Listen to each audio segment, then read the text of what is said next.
Why you late? I don't know, Randy, what is,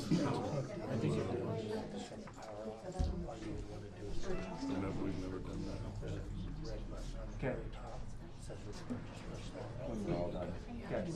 Hey, Randy, do you know if the phone will link to the speaker? How does that thing work? You know? No, you would have to, they would, you would have to call. Oh, What, okay. what's the number? It's all right, we can hear him. I think. You would have to, I wonder if you could. The microphone's on. You know, you can turn them on. How was your fundraiser? You might be able to connect them. It's his. No, it's Joe's. No, it's Joe's. If not, no biggie, we can just, yeah, we'll just, I can relay any comments. Yeah.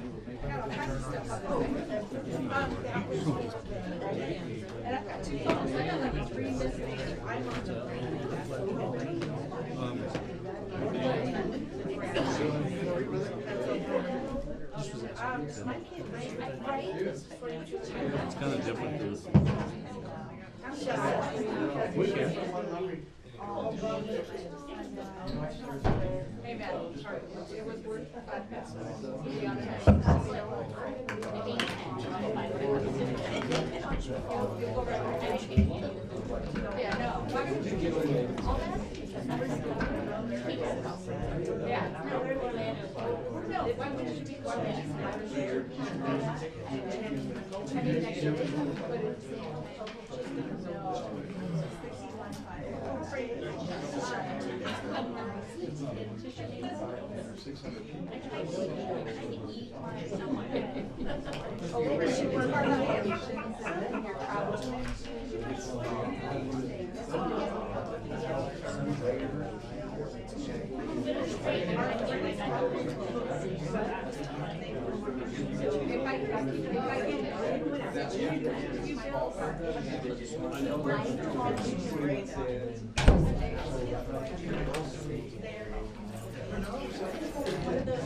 Anybody want an agenda over here? Anybody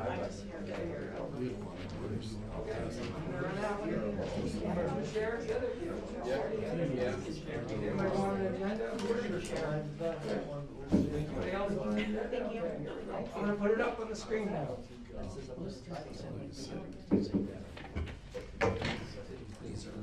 Yes. Get a screen going and start. Yep.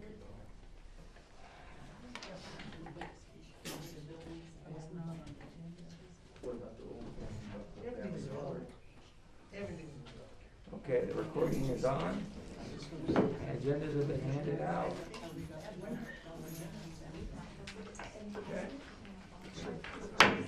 We'll call this meeting to order. We'll go ahead and start, but if you would please stand, we'll say the Pledge of Allegiance. I pledge allegiance to the flag of the United States of America and to the republic for which it stands, one nation, under God, indivisible, with liberty and justice for all. Thank you. Item number 2, roll call. We have all commissioners present, with Commissioner Smith present via phone. Then we will move to call to the public, item number 3. Call to the public for item number 3 is only for things that are not on the agenda today. So if you have something to discuss that is not on the agenda, you can come up to the microphone here at the podium. No call to the public. Then we'll move on to number 4, Commissioner's report. We'll start off with Mr. Larson. Do you have any report to make? No, I'm fine. Okay. No report. Mr. Long? No, currently. Mr. Okay. No report. Mr. Smith? Nothing for me either. Okay. No commissioners' reports. We'll move on to number 5, discussion and possible action regarding the minutes of the meeting held on March 7th, 2024. Take a look at minute, look over the minutes. If I'll either need a motion to approve or deny.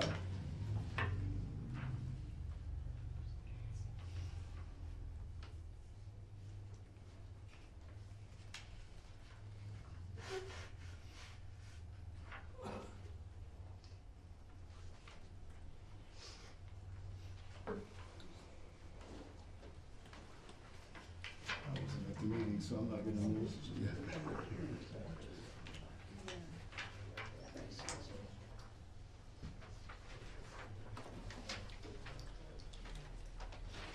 Making a motion to approve. We have a motion to approve by Commissioner DePay. Is there a second? I second it. And we have a second. All in favor? Aye. Aye. Aye. Any opposed? Motion carries. Minutes are approved.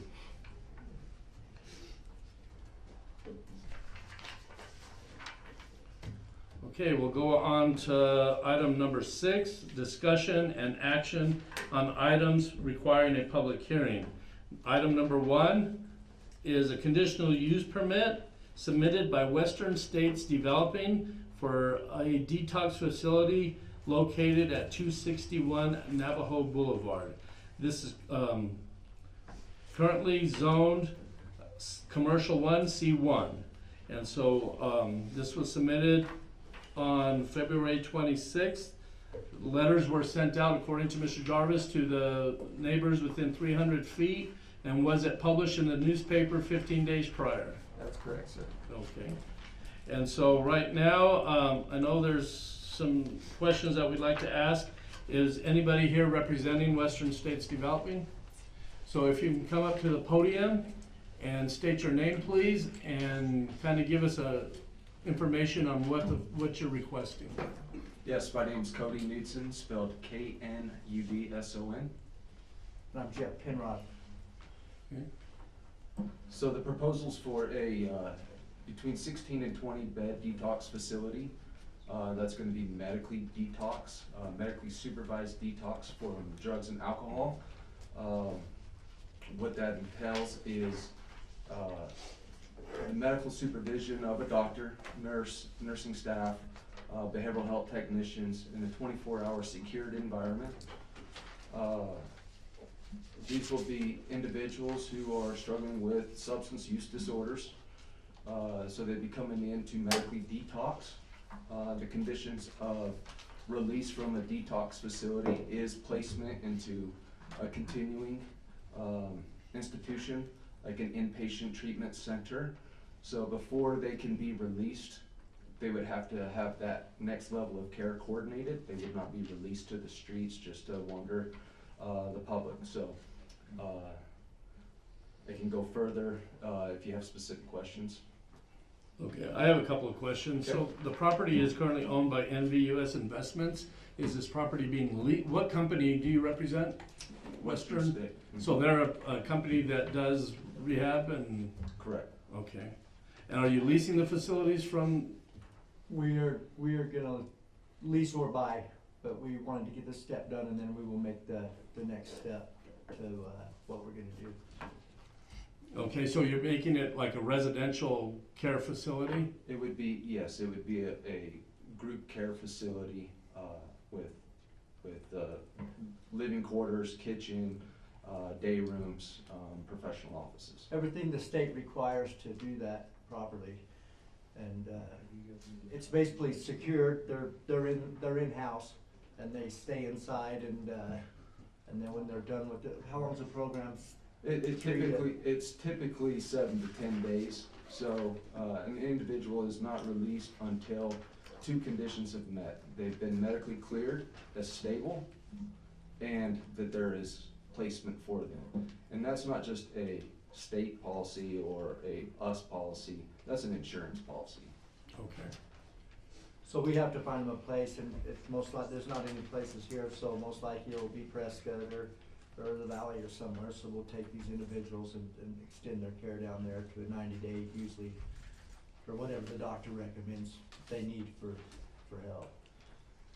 Okay, So to elaborate on that, detoxification is, you know, a critical first step and a very missed step in the treatment process.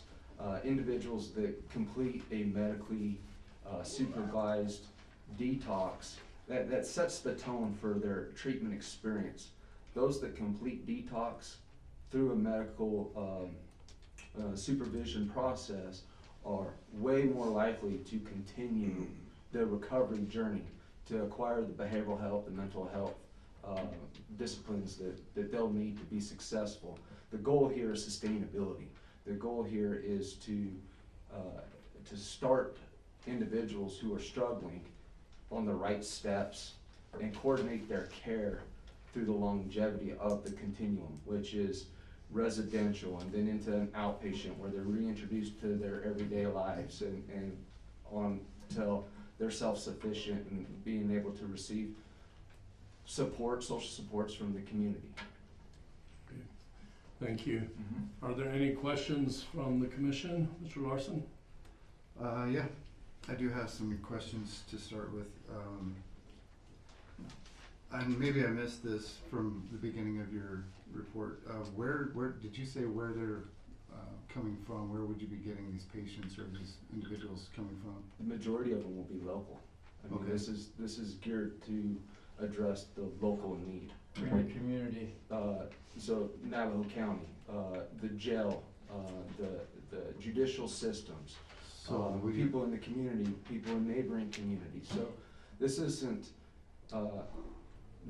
to satisfy Maricopa County or a neighboring county. Those services are there. Okay. Those services aren't here. This is for here. So you said that they had to have medical clearance to be released, but how are they input? Are they walking in off the street, or do you have to have some kind of a recommendation to be accepted? What's No, you What are we know, talking the two most common places that a patient is likely to come from is an encounter with law enforcement, right? Maybe it's they're in jail and you know, for a disorderly conduct or something like that, and they can't maintain them, but they also don't want to just release them back to the streets per se. The second most common place that they're going to come from is going to be from a healthcare institution. In this area, it's most likely going to be Summit, the emergency room. You know, that I can expound on lots of data there, and I'd be willing to share a lot of that data if necessary. But when somebody goes into the emergency department is equipped to stabilize them from life or death. Once they've assumed that they're not going to die, they can't really keep them anymore. But they're not able to just release them back to Sure. the street. So okay? So I'll just get it out there. What my biggest main concern is the location, right in the middle of the heart of downtown, and I think that's what everybody else is probably thinking the same thing. It's an odd location to try to put a facility of this type in Sure. the center of where there might be other businesses that want to be attracted to a downtown area, to put a facility like this. And so that's why I ask, where are they coming from? Because we have an area up on the hill, off of Hermosa, that there's already a couple of different facilities that are like this. And I've noticed when I drive by there, there's a lot of personal things that are left outside, and that would be a deterrent from any other business being attracted to this area if they're coming off the street. for So sure. that was one of my biggest And concerns. can I elaborate on that a Sure. little bit? So there's not a medically supervised detox anywhere in Navajo County. Yes, it is. Sorry. Medically supervised? There's a clinically supervised. Okay, and I appreciate Okay. that. I was just curious where they're coming from, so that we don't have vagrants walking in off the street and leaving all their belongings outside the Right. building and No, and cluttering up our downtown, where we're trying to beautify it, Sure. not make it worse for other businesses to come For sure. in. But So also- that was a big concern I had. My other questions are, how many residents are you planning to fit in there? It's not a very, you're talking about modifying the building to house people until they're ready to be released, so it sounds like it's more of a long-term stay, they're not just coming in overnight. How many people do you think you can accommodate in such a size? Touring the facility today, kind of looking through the facility as it exists now with the needed improvements, 16, potentially 20. That's gonna depend on, more accurate numbers that, you know, there's 4 units that are all combined in that space. So And you're so gonna, until I can get an actual floor plan and, so how many employees does it take to run a facility of that size, do you know? yeah, you would probably see, you know, somewhere between 4 and 5 employees there at any given moment. Okay, because another concern I have, Chairman, is parking for employees, parking for individuals coming and going. As you know, the sheriff's office is already right there, which may be a plus for that type of facility if there's a reason. Yeah. But, they use that for their parking, and that, I noticed that parking lot gets full, from the other local businesses, so parking might be an issue. And maybe just explain, why would you pick this facility in that location, knowing that it's in the heart of a downtown area where we want to promote other vibrant businesses, to put a detox center in such a location? Well, you know, talking around to the sheriff's department and stuff, you know, I guess they got a lot of hanging out right there at that little park. And, if they had them in there, at least they'd know where they're at, you know, and, be able to manage them a little better in there, the people that are hanging out. And, we would. But it sounds like you're taking them from other facilities, you're not taking people off the parks, is what you just said. Well, You're not, we're gonna take them wherever they wanna come in, or that's their choice to come in, you know, but, so they could walk in off the street they can walk in off the street if and they leave need their help. bags and everything out there in the city No. park, and, No, okay. we wouldn't make their town a mess, I promise you that, we keep it respectable. Okay, those are all the questions I have. Okay, thank you. I have some questions. Okay, hang on, David, Cologne's next. You bet. So I had a couple questions regarding the building structure, specifically, what is the square footage that you are planning to lease from the Nevada US? You know, I don't remember exactly what that was on there, but I can get it. I want to say it was somewhere around 3,600. 3,600 or something like that, just under 4,000. And the 16 to 20 residents were gonna be housed in how much of that square footage? The entirety. The entirety, because it is a storefront, with glass picture windows on the main drag walk Okay, in, yeah, so. you're right. So, I mean, Subtract probably 200 square foot of that storefront. so 200 square foot is gonna be your frontage, and then the remaining, 3,400 square feet, you stated, of the 36, you're gonna house 16 to 20 people. How many restrooms? I mean, that's a lot of people. I guess that's my concern. You know, Scott. it's similar to Mr. Larson's concern of all the properties in Holbrook. You pick the retail storefront to put a medical housing place, and that's really my concern Sure. of better use of a historic property on Route 66. For sure. And I respect that.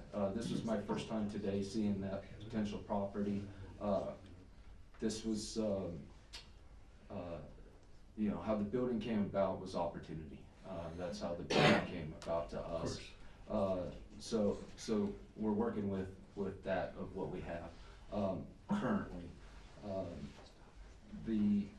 The state, to answer your first question, with regards to bathrooms and staterooms and things of that, the state has very, very specific requirements as to how many individuals per bathroom, how much square foot. So for example, one person staying overnight is required to have 60 square feet of floor space, and that's available floor space. So, subtract beds, furniture and stuff like that that may be in the room. So all those sorts of things will have to be taken into consideration as we're going through, finalizing the project.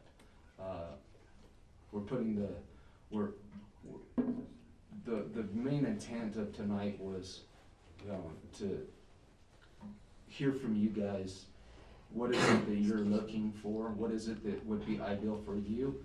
And go from there, whether or not we're gonna move forward with this building or not. So I'm looking at your application and it's very basic. There's really no bones to it, and probably a lot of these questions could have been answered With the more- previously with some more information. It just states handwritten detox facility, name and address, and a lot of the questions that I think the public and this council has, this commission has, would be more information. So, Sure. That would have been a great help tonight. And so those are my questions. Okay, thank you. And that's what we're here for, so if there are any questions, you're here to ask. And David, you had a question?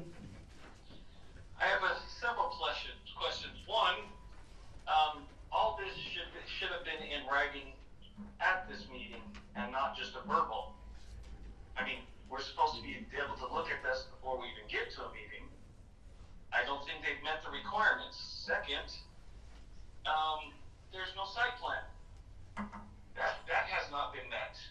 We can't even look at this, what their plan is. We also have Stantec. We have a Stantec area-wide community plan that we've been planning on. How's that impacted? Last is, for a medical building codes, we should have a fire marshal approval, all this stuff. We should have, somebody have already looked at this before we even get to this meeting. My biggest concern is what's required here isn't here. So I motion that we table this until all this material is actually here and in front of us to make an actual decision and even ask the right questions. I mean, because they can say everything they want to say, but unless it's in writing, we can't have legal take a look at this and see if anything's even right legally. Okay, well, So those are my questions, and if that is my motion, is that this is tabled for the next month. Okay, can we maybe get a little more input from the public before we make a motion either to table it or move forward with it? Yes. Okay, thank you, David. I have a couple of questions too, but I'll move over to Commissioner Dupay first. Billy, most of the answers that the commissioners have made, I've just about agreed with every one of them. I mean, with the fact of, here we are, here's a storefront, and people walk by there, all the time, going to the bank, going here, going there. And I think the last thing that people would want to see is some cots in the window with people laying in them, So, that's. That wouldn't be the case, but yeah, I agree. So, parking was another issue as far as that.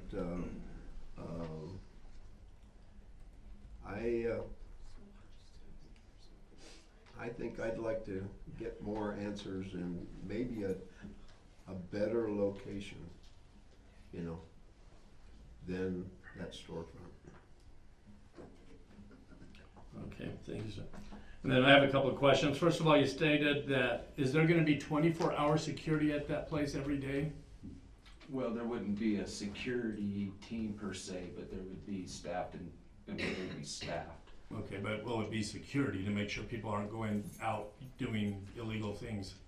Well, that's. How would you prevent them from leaving the facility and going out at 3 a.m. to do what they've done Sure. to get them there? Well, and that's the staff's the responsibility, and they still have civil rights until they've been informed by a judge that they don't. So we wouldn't have the authority, just as you have the right to stand up and walk out of the emergency room if you wish, right? But you'll have 24-hour staff there. Yeah, and that's where making sure you have the right staff in place is there, that they're properly trained, that they're trained in crisis management, that, you know, that it's not just whatever, you know, see you later, but that there's actually, you know, the motions that are put in place to prevent that from occurring. Yeah, Okay. that's a little bit different than what I got from you in the beginning. I thought you made it sound like they were gonna be in the building, in the facility until they were medically released, but you're saying now that they can actually come and go as they? Well, yes, so they would, you know, for them to complete the program, for them to show up and go through the program, they would not be able to be released without going through the proper procedures. But anybody has the right to get up and walk out whenever they want. That's the law. Sure, that answered the question, sure. So once, I guess you're gonna have to be doing the renovation and stuff, so what is the time frame that you're looking at to open this facility? Well, you know, we're looking at this as step one, just seeing where the commission or the county commissioners stand on this. Once that's done, you know, the design would have to be completed, you know, the permitting, building permits, fire marshal, that's when the fire marshal typically comes in. You know, they're gonna look at the plans, make sure that things are legit.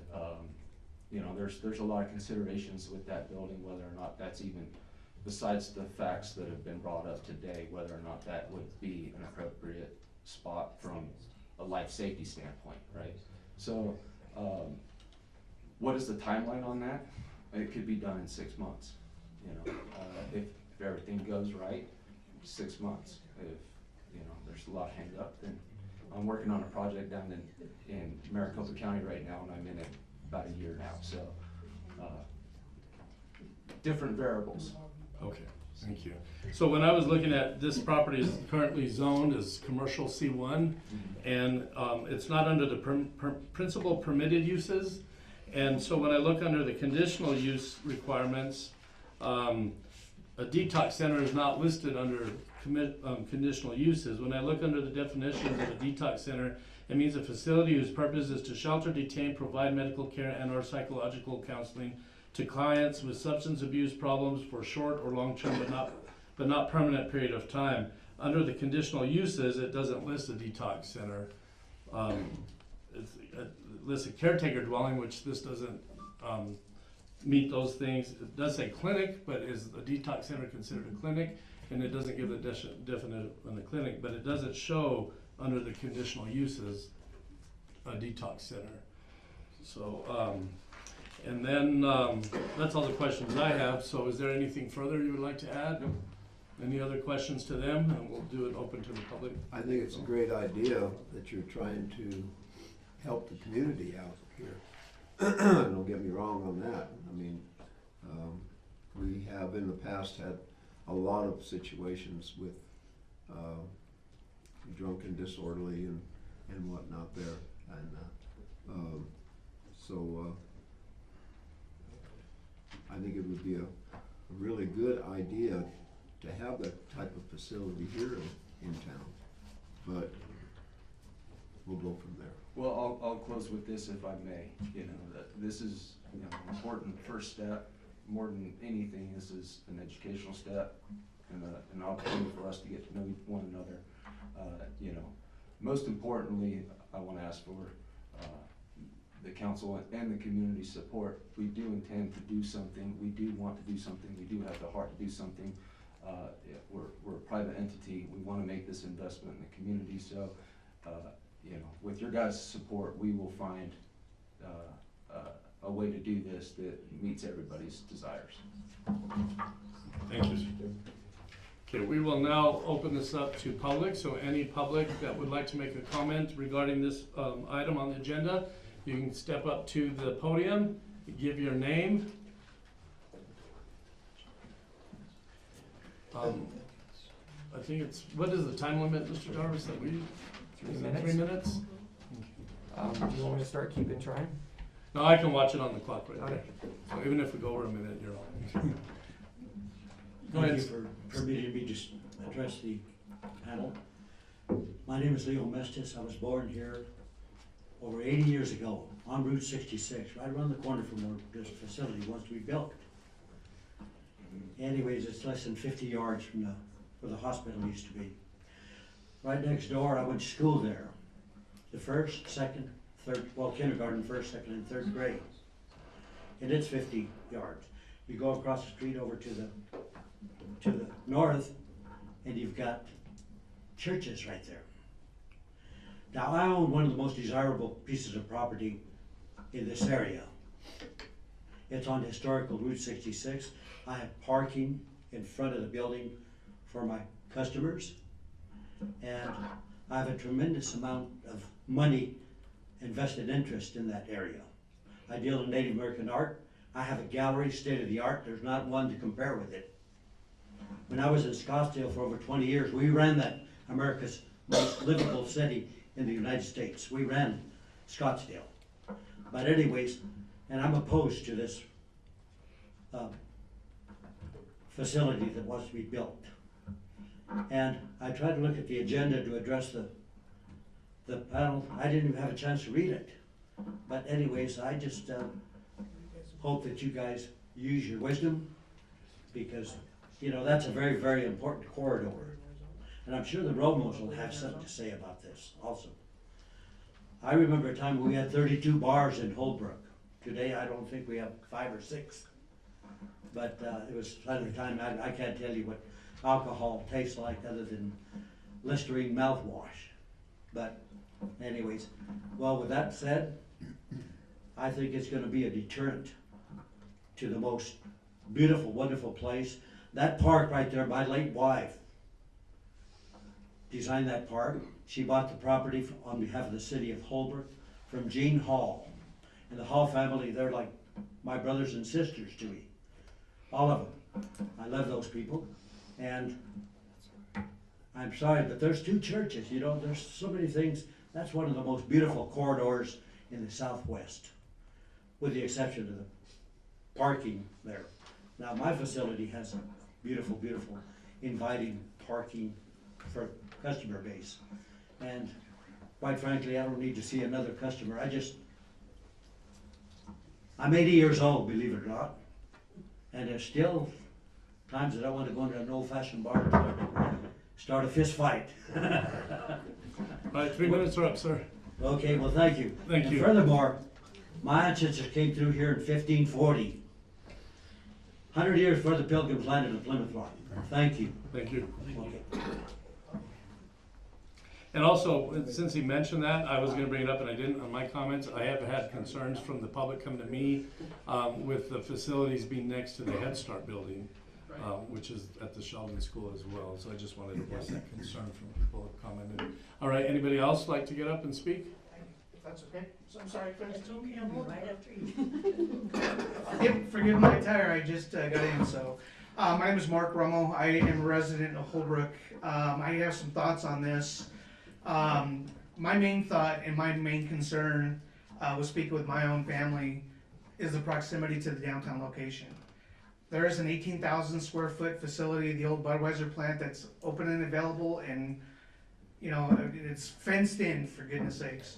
I think that a facility like that may very well be needed. I think, unfortunately, that's kind of where we're at in society. We need these types of facilities. I'm not in favor, and I know people that I've spoken to are not in favor of it being in the downtown corridor. Just this past Christmas, we had our Christmas tree lighting, and I think we had well over 1,000 people attending that right in that little facility, that little park area there. My concern is having a facility like that in close proximity to that kind of an event. Like I said, I'm not downplaying the need of it. I just think that where we're at with you know, being downtown, you know, there are, like, you know, one of you had mentioned, you know, there's up on top of that, I think it was Mr. Larson, there's plenty of places that we can look at. And then one other question I have, I tried to look up this company before I came here, and I couldn't find anything about it. I'd like to know what their history is. You know, is this a startup company that just thought of this? I mean, is it something that they've been doing for years and years? I want to know about the leadership. I don't know anything about them. I try to look them up. They're not incorporated in Arizona as far as I can see. I see there's a development company with the same name out of Sholo, but it's retail land, but it has nothing to do with medical facilities. I want to make sure that if you guys approve something like that within the city limits, that it's a viable community, it's a viable company. I think that's important to know. Thank you. Thank you, Mr. Romo. And that, we can address that question maybe after the public comments. So, next. My name is Francie Payne, and I'm also a Holbrook resident. Even though I don't live in the downtown area, I do spend time down there, and it matters to me how the look and feel of the downtown area is. And I do think that, I don't want to pile on, but I have no problem with having a detox center. I have a problem with having it right in the middle of downtown. And I really don't see any need for it to be on Navajo or Hopi, either one. We have several facilities available that would probably lend themselves to something like this a lot easier than redoing that retail facility. And I also tried to look up the firm, and I found one headquartered in Cucamonga, California, and it had a good track record, but nothing like this project. It was all mostly residential. So I don't know if there's, I didn't see the one in Sholo that Mark found. So I also think part of the next presentation would be a little more background on the company and its track record in this type of facility. So hopefully they can find another facility to work on that would not be right downtown or on Main Street. And then I think you would find a lot of support for it, because the Navajo County as a whole has a big problem with drug and alcohol addiction. So 16 to 20 beds is just a drop in the bucket to the problem, but it'd be great to start with it. So thank you very much. Thank you. Any other comments?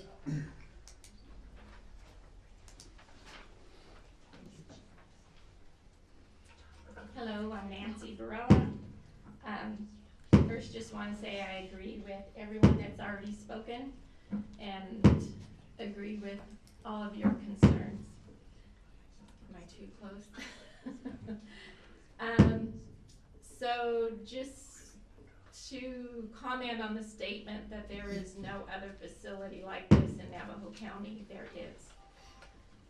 We have CBI right here in Holbrook that is a rehab. And CBI, I know, because I've had to call to have people picked up, because I'm the director of Catholic Charities. We serve lunch to the public.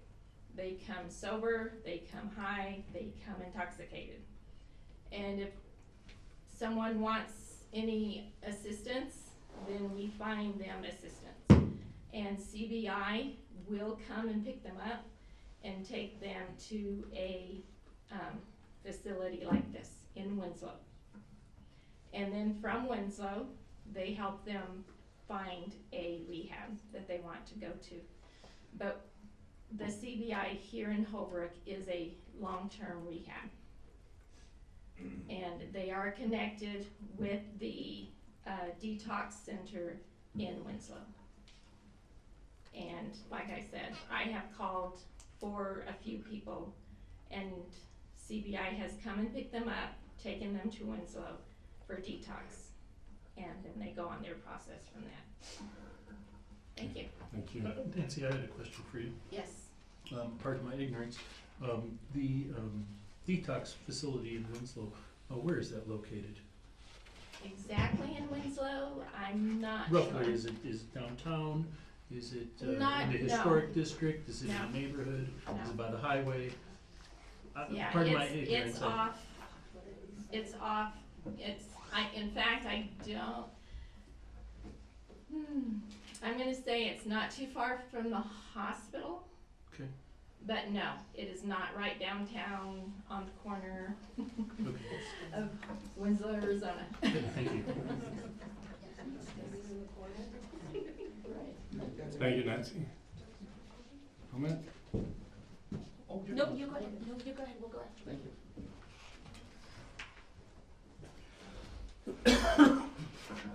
Members of the commission, I'm Bill Jeffers. I'm a resident of Navajo County. I can tell you that I'm all for a detox center. And having spent over 25 years on the Community Counseling Center board, I know there's a need and there's a way to help people and make their lives better. But I'm not going to say that that's the right spot, and I think a lot of people have addressed that. What I am concerned is what Mr. Colin and Mr. Smith said. I'd be embarrassed if I were the city, and this was brought to me, and I didn't have the information that's been asked for already. I don't know, looking at this, I don't know how you could make a judgment on what was printed. And it almost smacks of the thought of trying to push something through. And I've heard people say that. So, I'd say to you, please, consider that motion that's on the floor and postpone this until you get the right information. Thank you.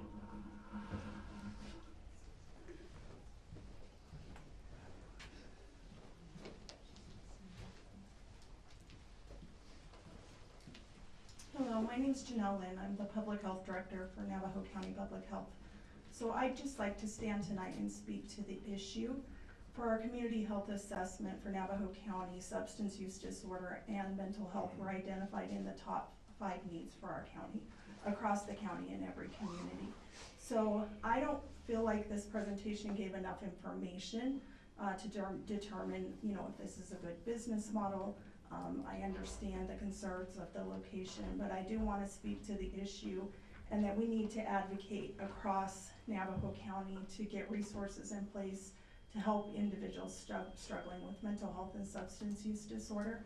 And I'm very appreciative of the comments in your community and the appropriate questions of your commissioners, that you have an open-minded community. So I appreciate that. But the issue is real, and we have a responsibility to try to address the issue. My name is Dawn Wilson. I'm probably not going to be very popular. I'm here at a different angle on this. I'm a Navajo County Criminal Justice Coordinator. I help to create the programs that divert the mentally ill and the substance abuse out of the criminal justice system and into treatment. So when I hear, which I heard yesterday, that a detox facility was going to open, I was pretty excited about that. We lack resources. We are a rural community.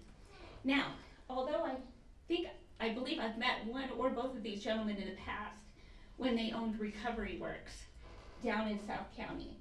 I can tell you that the county sent people, probationers, to Recovery Works, and those people that graduated from that program have gone on, some of them, to work in other recovery centers to help other people get clean. And I never heard a bad word about their program. So I just want to say that. But one of the things I wanted to kind of enlighten people on really quickly is that we risk assess every single person that comes into our jail.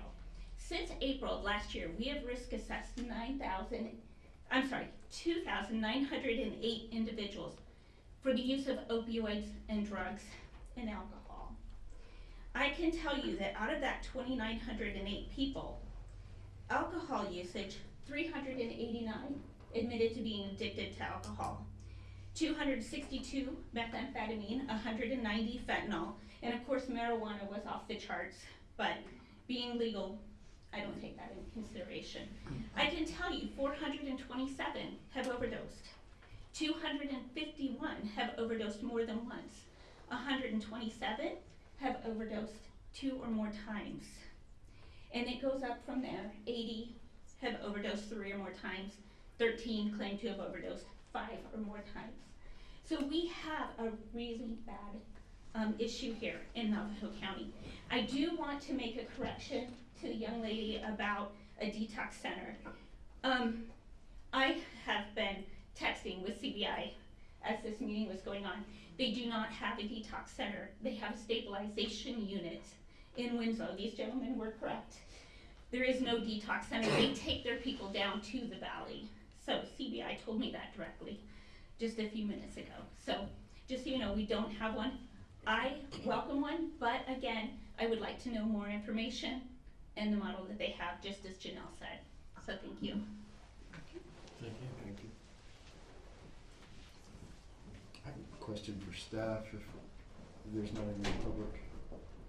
Let me ask, is there any other public? Okay, we'll get to you next, Pat. You just never found out.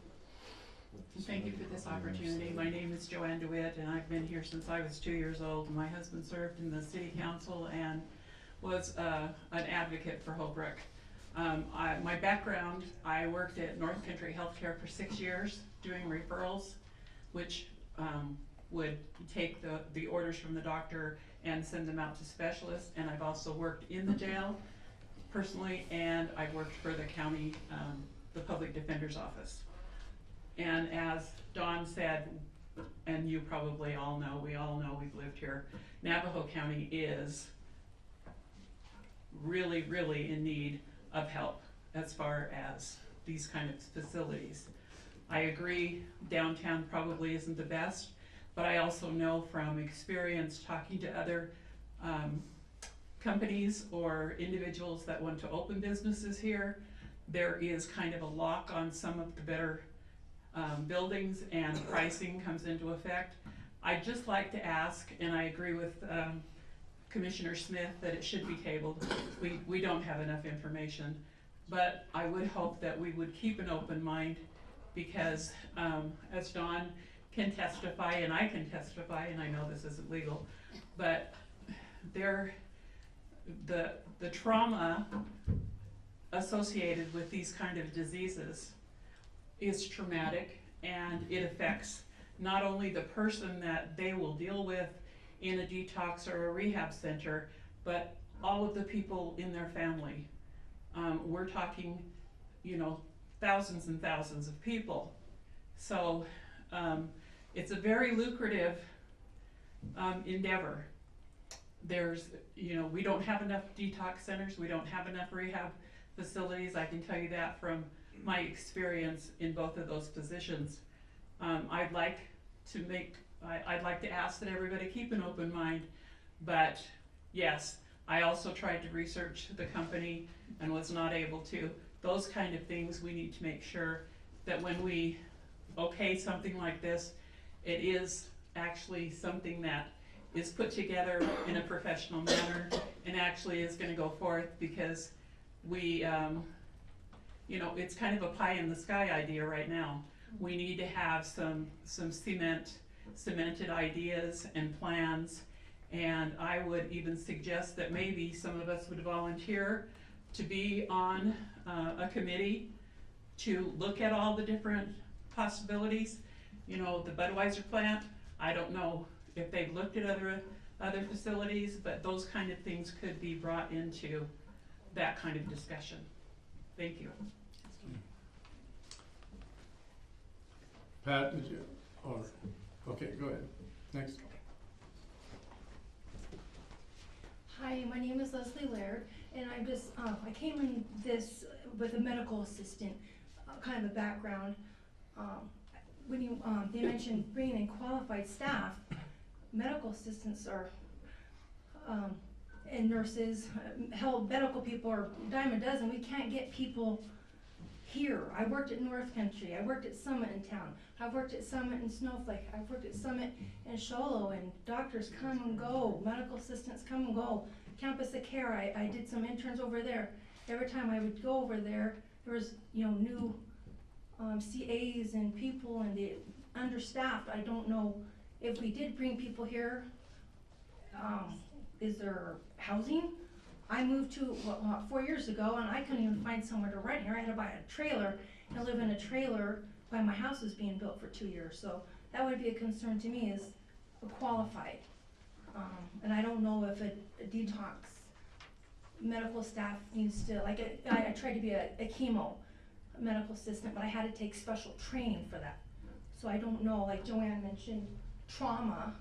I don't know if you can just get people off a medical assistant to train them, or if we need special personnel for that, and are they gonna stay? Because our North Country and the Summit, the staff just come and go. So that would be a concern if we get the facility and can't staff it. So, thank you. Thank you.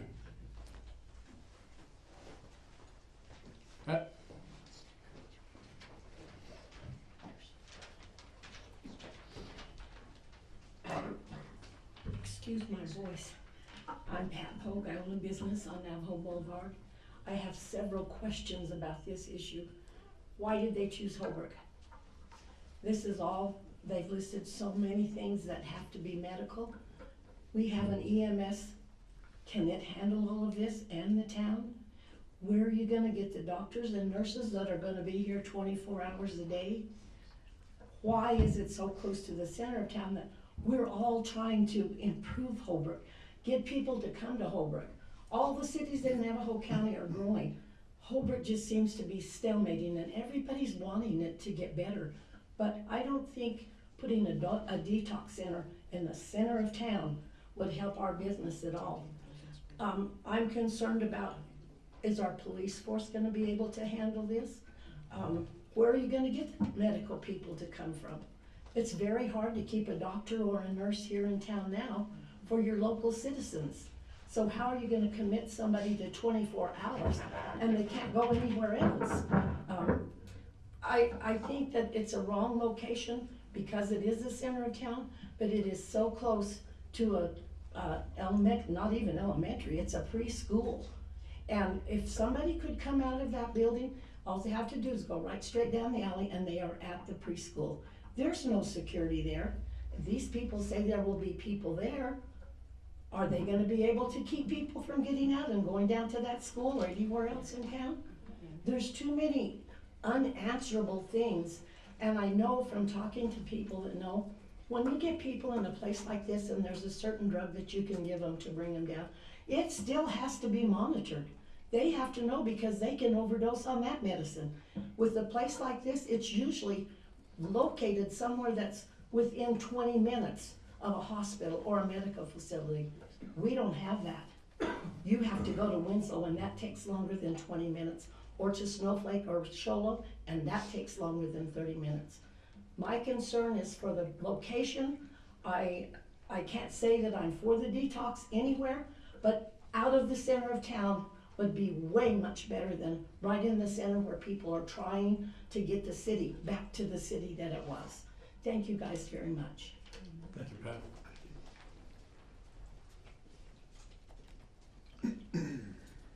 Any other public comment?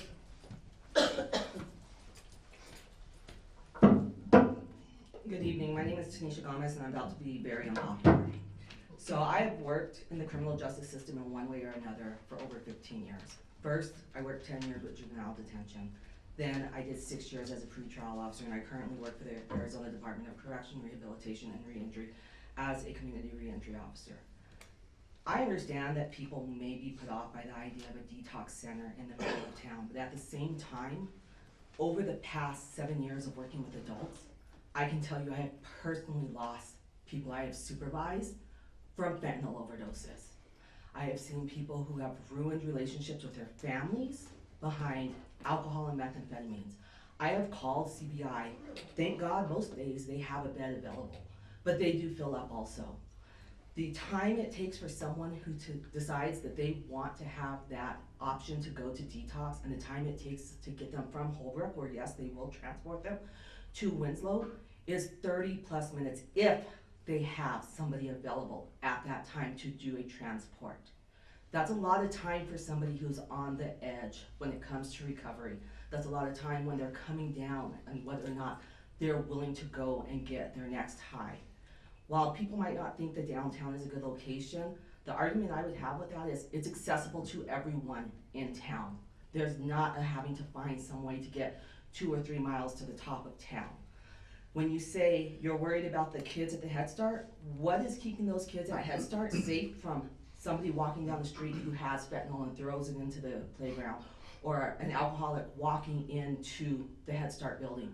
At least at the detox centers, at least for the stabilization recovery unit in Winslow, when an individual tries to leave, the staff, yes, legally has to let them leave if they want to, but tries to talk them out of that idea, tries to remind them why they came to begin with and what the consequences are. Probation uses a detox or a stabilization unit constantly.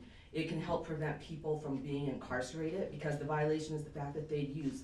If they're willing to accept help for recovery, it is far more beneficial for the community to have a recovered individual who is productive in society opposed to somebody who is just going into the jail and the taxpayers are having to pay for. I also wanted to address the fact that you guys asked the question of where is CBI located in Winslow. There are two. One, there's the Stabilization Recovery Unit, which a lot of people refer to as detox. It's located at 105 Cottonwood. It's about 2 blocks from the La Posada. So if you know where La Posada is, it's pretty much in the downtown area. You go 2 blocks east of that, that is where the recovery unit is. It is also in a residential neighborhood and there are businesses by it. Second location is in downtown, which is where their counseling is. So when they go from recovery, usually they go into a 30-day or a 90-day program, then they continue with outpatient. So all the people that have been in the recovery unit at one point are still in the downtown area. You can't hide your people struggling, and you cannot treat them like they're an outcast. You have to be able to support them so they want to do better for themselves and their communities. Thank you. Thank you. Any other public comments? Okay, no more public comments. We'll go ahead and move on. We do have a motion on the floor to either to table this, to try to get more information from the company wanting to provide it, or if we wish, we could move on to either deny or approve it. So we have a motion. Commissioner Smith, are you still there? Yes, I am. Okay. So you're making a motion to table this for more information? That is correct. Do we have a question for Mr. Jarvis? Discussion? I would suggest that if you're gonna ask for more information, you provide clarification as to what information you'd like. you're asking. And do you have that like what more information are you wanting to request from the company regarding this matter? Number one, everything they are presenting should be in writing so that legal can take a look at it before it ever even comes to this commission.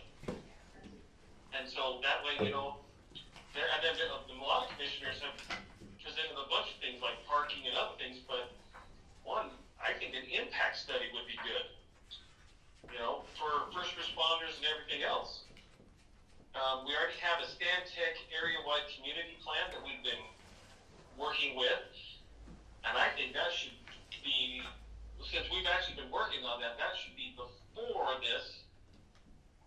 And then like all building codes, I mean, honestly, there just isn't enough information to even come to this meeting so that we can even look at it properly.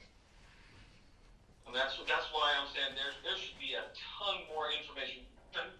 It says on the permit, it says there should be a floor plan or site plan. There should be some information that says, hey, somebody has actually looked and designed this space for this to even work. Here we are, we're talking about something we don't even know if it could be even approved. And it's like I said, I think we're putting the cart before the horse in this situation, so I would like a lot more information given before it gets to the board. Hello? Yes, sir. May I comment on that? Yes. So I didn't personally see the application other than the photograph that I received of the application once it was submitted. And it struck me as very vague, the application. So this, going through this process is a new foreign to me. Some of the things that I've passed and dealt with in the past have been the site plan, floor plan, things of that nature.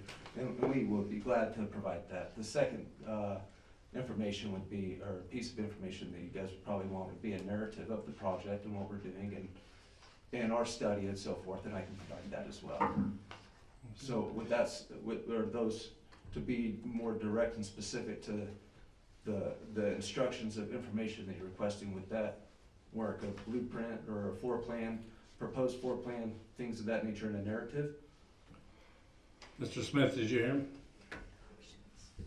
Yeah, I did. Yes, I would like to see a floor plan, but I also would like everything you guys talked about tonight. I'd like to see that in writing, because what I've seen before, people present stuff, and then it gets approved, and then they do whatever they want because nothing's in writing. Sure, and that's what we refer to as the narrative report. Thank you. And when you're talking about a site or a plan for first responders, is that, who's Mr. Jarvis responsible for that? Is that the city or is that the company applying for that? So, Mr. Smith, if I may infer, you're asking whether staff has sufficient capacity to support that type of facility, whether it's police department or EMS. Is that accurate, sir? That is accurate. Okay, that's a good question. It would be my suggestion that would not be on the onus of the applicant, but the onus on the applicant is to provide us information so that we as staff can review our capacity and provide a response to saying whether or not we have the capacity with our existing resources to support a facility as such. I like that. So, and I do have one question for you. So the company that applied for this is Western Developing. So what does that have to do with Rehab Center? Because it sounds like you guys are two separate companies. Western State Development is the holding company that's gonna establish all of this. So yes, we're together, we're partners on this. Okay, so Western States Developing works with rehab facilities? I owned Recovery Works in Sholo. We just sold that. And just so you know, thank you for all you guys' comments. I understand fully well. I'm an addict myself, 5 years, and I went through that program. I founded Recovery Works in 2019. I went through that program and everything, and I see the need. I help people. I've helped people for 5 years now. I see the need to help people and to get them off the streets and give them a chance to go. I started Western States Developing 3 years ago when I got out of rehab. I started developing land. I bought Recovery Works through Western States Developing, and I've worked in the rehab business since I got out 5 years ago, and I'm still going. So that's the story behind Western States Developing. You pull it up and you'll see a lot of parcel, a lot of land I've developed and stuff with it. That's what I've accomplished since coming out of rehab. And so I want to keep it going. I want to give back to the communities, and I want to be able to have one person achieve what I've achieved and become and be able to prosper. So that's the story behind Western States Developing. I understand all you guys' question. And another thing is why we didn't have any information when we came in. I had one paper. The only thing I didn't have together was a site plan because I couldn't get in the building. Now, if that application would have said, we need this, this, this, and this, and this, would have had it on there. So the gentleman was thinking that I'd coming in here just trying to blow through. No, I didn't know I needed all this information. I didn't know what to give you guys because they gave me one sheet of paper and that's what I turned in. And so that's where that's at. I'm almost in agreement. I need to find a new location, you know, and I understand that's right in the front of town there. But we ain't gonna hurt downtown. But if if you guys have any other locations that you can come up with, some good ideas, some places, some reasonable stuff, let me know. I'm here to help, you know, give us an idea, give me a place to go, and we'll make it work for your community, because I respect that, you know, in your community. I respect the people that are down and up, so. Thank you, sir. Okay, well, let's move forward. Again, we have a motion on the table a motion to table this item until we receive more information. Can I make another comment? Yes, sir. Before we make a decision on the motion, I do feel like the location was just kind of pushed through. You've mentioned that this was the first time you've even seen the building. I have some serious concerns about the safety of the people. Since you hadn't been to the building until today, I don't know if you realized that the front door is 4 feet off of one of the busiest streets in our state. Route 66 goes right in front of the building, and if we have people coming and going out of that, I don't feel like it's just a very safe place. It's going to congest our downtown area. If there's an event at that park, there's not going to be anywhere for emergency facilities to get to that location unless they park right in the middle of the street. We don't have a traffic impact study to say that that's a safe I just don't feel like that's a good location. If you're looking for locations, the city has a dormitory from the old college that's sitting empty, and it's right there next to an old facility, right in that area where we already have that type of facility. So I think there's a better location, and I don't know if we have to act on this motion, but I'm prepared to make a different motion, and I would suggest we actually make a decision instead of just table this. Since we have a motion now, we either have to, I need a second, and then we either, if we don't get a second, then it fails. But, or if I do get a second, then we vote yea or nay on that. And the next question I have, is this the final decision? It's my understanding it goes to the council. So whatever decision we make, whether we approve it or deny it, anybody has the right to go to the city council to appeal our decision. So right now we have a motion to table this item till, and I need a second. I second. So I have a motion and a second. All in favor to table it? Aye. All opposed? Aye. So if I can clarify, we had 2 votes in favor of the motion, 3 votes in opposed to the motion, correct? Correct. Thank you. So the motion fails. So now I'll need a motion to either deny or approve the conditional use permit. I'm prepared to make a motion, but before I do, can I get staff to clarify again? I don't think we got the answer to Chairman's question about what permitted use is the staff basing this on for this zone? That's a great question. Let me go and talk about that first. I'm gonna bring up a copy of the city code and go into C2. I apologize for my voice. Can you hear me okay? Mhm. Okay.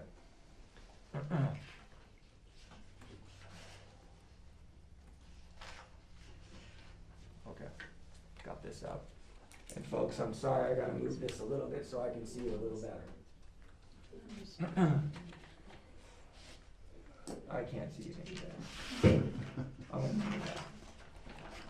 Do you want me to read the principal permitted uses? I'm not worried about the principal permitted Okay. uses. I'm worried about the conditional. So the conditional uses, and I'll go down, there's 19 of them. Please. So it says automobile parking facility, caretaker dwelling 1 excluding manufactured house or RV, churches and other places of worship, clinics, daycare, dry cleaning establishment, gas service station, gun shop, medical service, low and high impact, mortuary, multi-graphing or print shop, outdoor recreation activity, pawn shop, photographic studio, print shop, public utilities, residential units above commercial building, and it says ordinance 23-01, residential care services meeting the criteria in Article 6-2-1, subsection Y, and similar uses. So, it was staff's perspective that they would fall under the 6-2-1Y and or medical facilities of high impact. Now, I agree with you, Mr. Chairman, nowhere in it does it say detox facility. What I have found in lots of communities is you're not gonna be able to describe all uses within a diagram. So you use some general terms to try and cover. Recognize that, as we all know, this city code is like 20 years old and it needs to be updated a little bit, which we're in the process of. But staff felt like there was some connectivity between detox center and the medical facilities high impact and the 6-2-1Y. We may be incorrect. We found that those were similar uses, that's why we felt like it could move forward to your consideration. You as a commission, lucky you get to decide if it's a similar facility or not.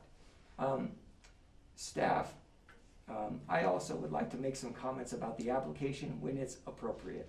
Is this an appropriate time to talk about the application? Their application or the application in general? Application in general. I think not at this Okay, point. then I won't say That would anything. be another topic that you guys the city needs to amend their application. Oh, I think completely agree. We need to discuss that right now. Sounds good. Let's focus on this So, item. That's the reason why we felt like this was fitting within the conditional use permit. Did that respond to your question, Absolutely, Commissioner? yeah. And I don't in any way want this motion to sound or reflect that I don't have sympathy for those who are in need.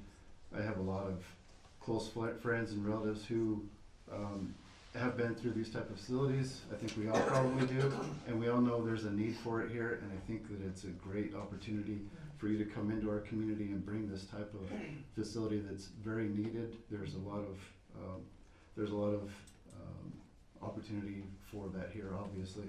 But I don't agree with the location for those purposes that were stated, the safety concerns that I have for the area around it. I don't think it's a property well fit. I don't know that conditional use fits for that type of use. I would recommend that the applicant work with the city to find an alternative location and motion to deny. So we have a motion to deny. Is there a second? I second that. We have a motion. I'd like to make a statement though. Okay, is there any further discussion? Before, I agree with Mr. Larson that there is a serious public need, as stated by various members, especially Ms. Gambos and Mrs. Lynn spoke on the topic. The reason I would second this motion is because the zoning, the conditional use does not fit into the zoning as it's currently written, and we have to go by what the current current zoning is. Now, not saying that zoning can't change for any particular area. They would have to change the zoning or add the conditional use to said zoning. But the zoning for this particular location does not fit this, and it has nothing based upon emotional or necessity of need. It just doesn't fit the criteria that's outlined, and that's why I'm seconding Mr. Larson's motion, is because it just doesn't fit what's currently in the book, and I have to go what's written in black and white. I'm sorry, I think your cause is very worthwhile, and it really hits home to me personally, and I wish you all the best. I hope that you find a facility, whether it be in Holbrook or some other location, because it is in dire need, not only in Holbrook, Navajo County, and the United States. So thank you for coming tonight, sir. We have a motion and a second. Is there any further discussion? All in favor of the motion to deny the conditional use permit, say aye. Aye. Aye. Aye. Any opposed? Motion to deny is approved. So thank you all to the public, and thank you. Thank you. Thank you, guys. And again, any decision we make is appealable to the city council. No, we plan on working with you. Okay, thank you. Thank you all. We'll move, let me find my agenda. Put it in. Got it? We'll move to item number B, number 6. It is a conditional use permit request per City Code 621 by Kelly Hatch. Is seeking to develop a long-term recreational vehicle park. Yeah, can you take your discussions outside, please? The parcel number is 109-24065. It is 0.21 acres and is zone I1 and C2. Discussion and action on items for the requiring a public hearing. So I guess Kelly. Hi, how are you guys doing? Thank you for being here. I just have a little bit of information. Is it okay if I bring it to you? Sure. Because I wasn't sure. I've never done this. So.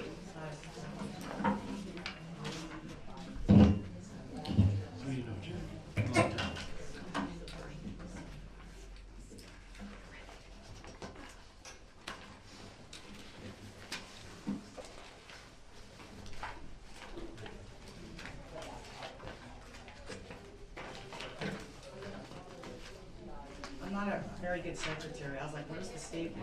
I looked everywhere. I'm like, I have no stapler. So. Just a recommendation for the city, this information would be great to have. Yeah, they're. Right. Exactly. This is a great proposal. I would just like to add. This is You separated I think the only question I would have is the zoning. Yeah, right. Go ahead.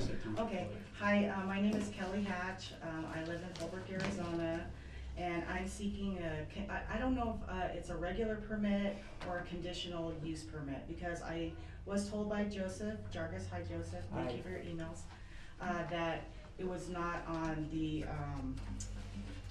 on your rules and regulations, and as I did look through it, if you can go to the, it looks like you already have it here. I wasn't sure that the third section in my pages, and let's see here. If this is for parcel 109-24065, and if you could just see section 3, page 25. You got that? I don't know what okay. So, sorry, yeah. And this is, C1, it says, neighborhood, and on B6, it says public recreation. This is an approved for your city, and it's also on C12, approved outdoor recreation. So I did not see that there was anything for a recreational vehicle park.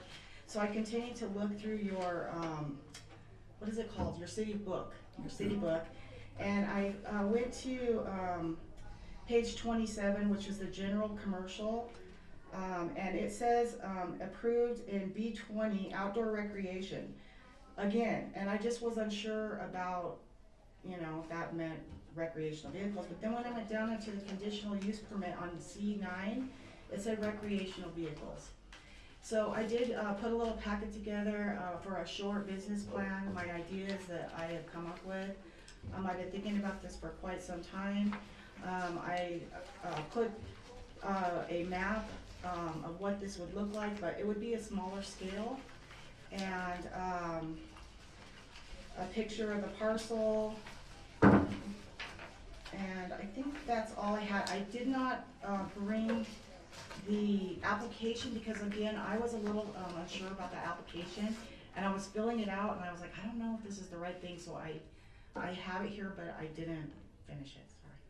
Okay, thank you. Yes. So, first of all, on your application, it says that it is zone C2 and C1.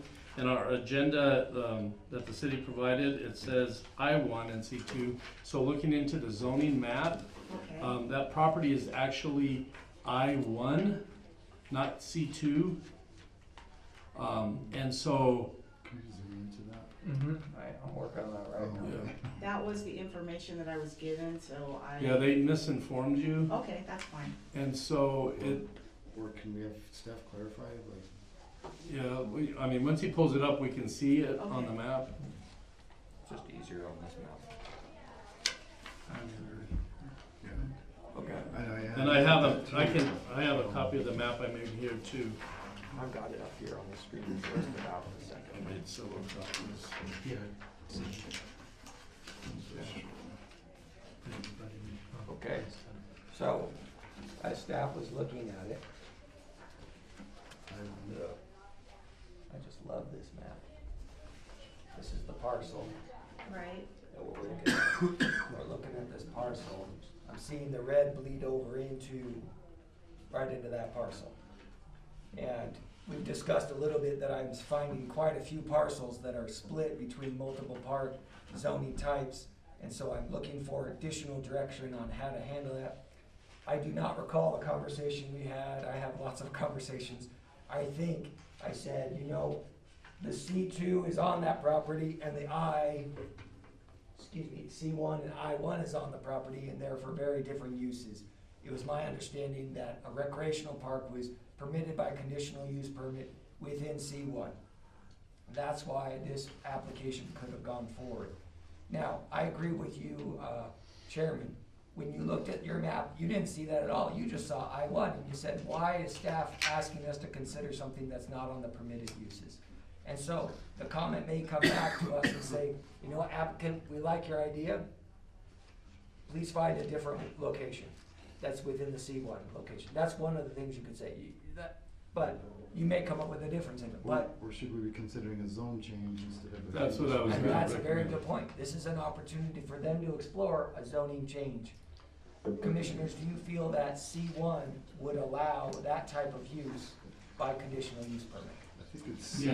C2. Well, that property is zone C2. I'm sorry, I keep saying the wrong zone. But I think, based on this map, it might, I think that just bled over, but I think the red part is just on that easement on the Just on the road. easement. Right, but the majority of the property is I-1, and when you look at the uses, recreational facility doesn't fall under the I-1 allows. Okay, I did not realize that, Yeah. or I might not have come, I So, thought that it was C1. what we'd recommend, and this is only a recommendation, we can't tell you what to do, but Okay. you would have to submit a zone change for that parcel number in order to move forward. And then that would come back to us Okay. to recommend the zoning change for that parcel. Is that gonna be a possibility? If Um, I do that, are you guys gonna say no? Well, it's again up to the, public comments, stuff like that. Again, they would have to notify the adjoining parcels and the public would be present just like we had at this facility. Okay. Or for the previous one, and go from there. Okay. But right now, I don't feel, and I may be. I think Joe.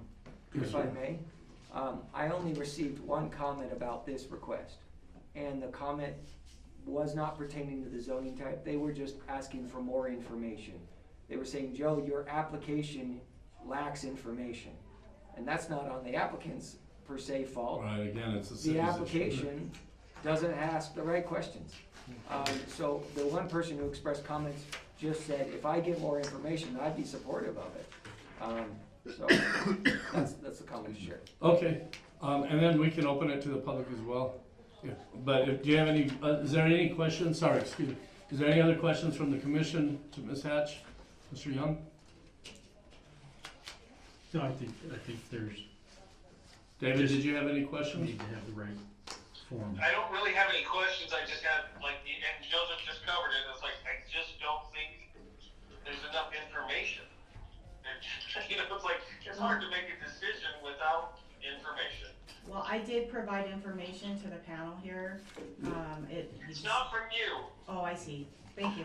It's not from you, it's just Sorry. information that we're not requesting.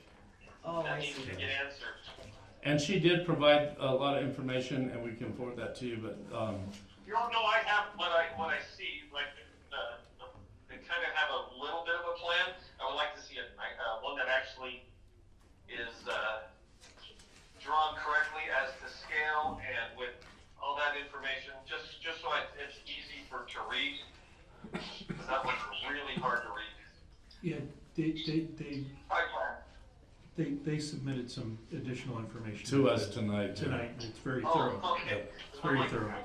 So I think what the commission is saying is that because of the zoning, the application that you submitted has the incorrect, is stating the incorrect zoning, and on the map, it contradicts what the zoning states on the map. So if you just resubmitted your application with the correct information, I couldn't see anything, it's the wrong information. Okay. yeah, instead of doing a conditional use permit, you'd have to do a zone change Okay, I could application. absolutely do that. I appreciate your time. Thank you. And we really appreciate this information. This is. I worked really hard on that. You know? Yeah, I can Yes, tell. sir. It's really great. Well, we appreciate the work you put into it. The question I have for staff is, do we still have to make a motion, take an action on this item? Right. And then if they do have to resubmit, I would request that they not have to pay an additional fee for the city's. Yeah, that'd be a city policy that we don't have jurisdiction I over. am ready to implement that. I will visit with staff and advocate for If that. we had them submit the wrong application, it's not their fault. Yeah, I agree with that. To your point, you don't have to take any action, or you can take action. You could table this item, or you could Deny this. deny the request or approve the request. Those are all opportunities for you, sir. Okay. And then we'll open it. Yes, sir. Yes, I'd like to ask a question. That property is classified as light industrial commercial property, right? Right. Okay, so what would hold it up from her moving forward with putting in an RV park? So an RV park is only zoned under commercial C2, which this parcel is I1, and under the right, principal permitted uses and the conditional use uses. Recreational RV park is not a permitted Okay, thing under that, zone. okay, Yes. thank you. And so I know we have a public comment here, so we'll, up to the public as well.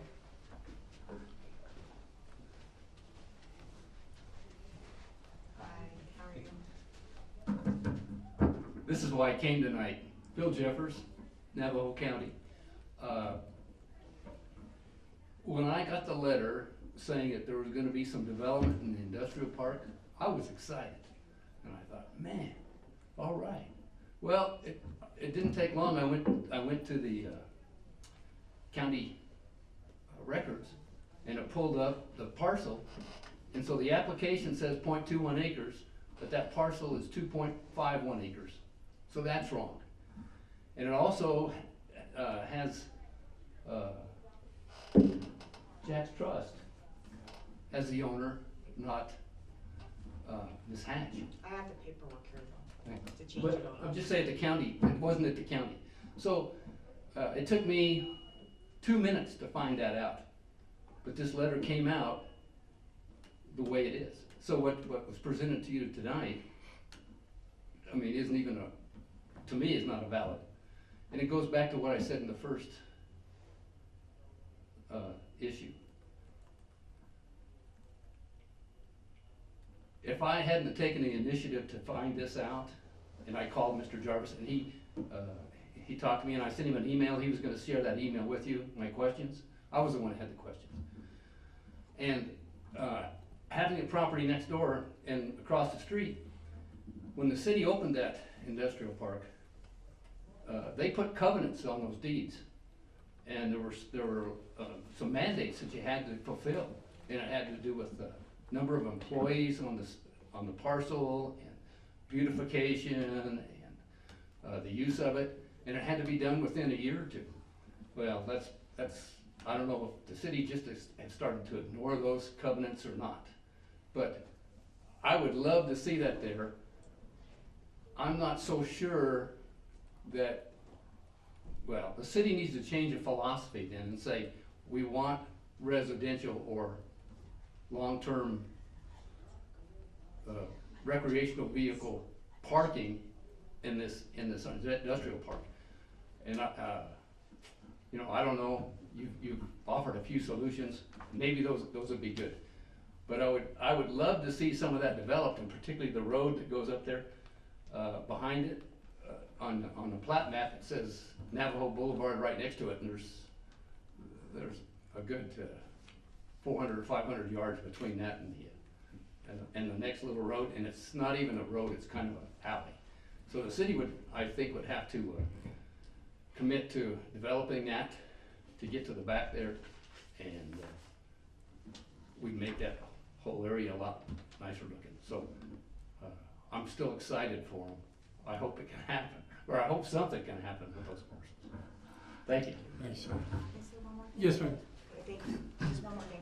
I just want to tell you, thank you very much, by the way, that the first two properties on the frontage road is owned, we found out by the city of Holbrook, and also by Ray Alley.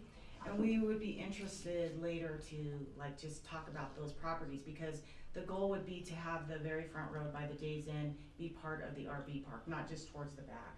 So when people came down the road, they would actually pull in off the front road. And not have to go around. That would be that's the goal. So I just wanted to let you know that's on our mind. So that is part of it.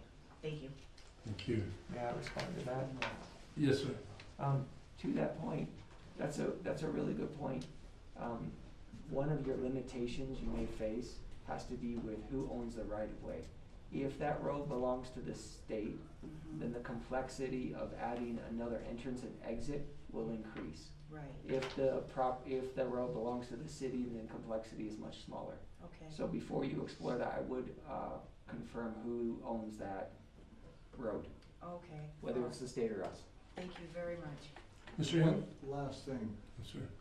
Kelly was a manager of the OK RV Park and was actually the largest park here in Holbrook. And she has gotten a tremendous amount of information about running and processing and the whole works for an RV park besides. And my thought is, you know, the location where we're at by the airport on that property, and maybe expanded further at some point. It's, again, with all of many RVs that are traveling today.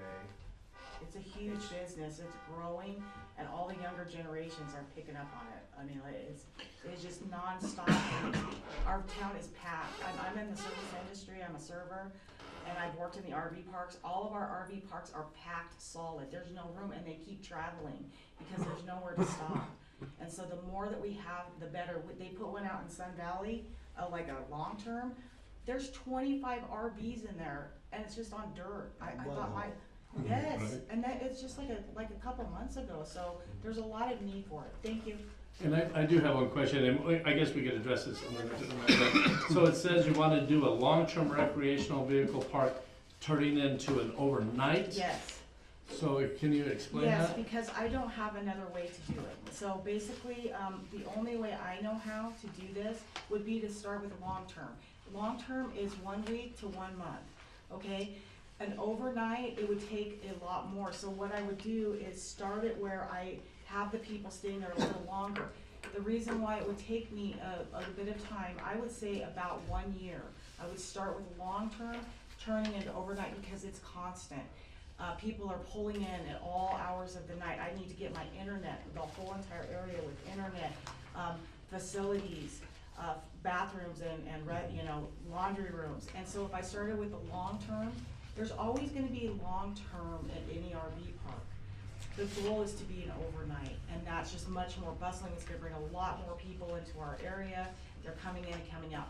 That's the reason. It's not the way I would love it to be, because I want it to be like overnight, but it just takes, I wanna make sure we do it right, and the process is done correctly.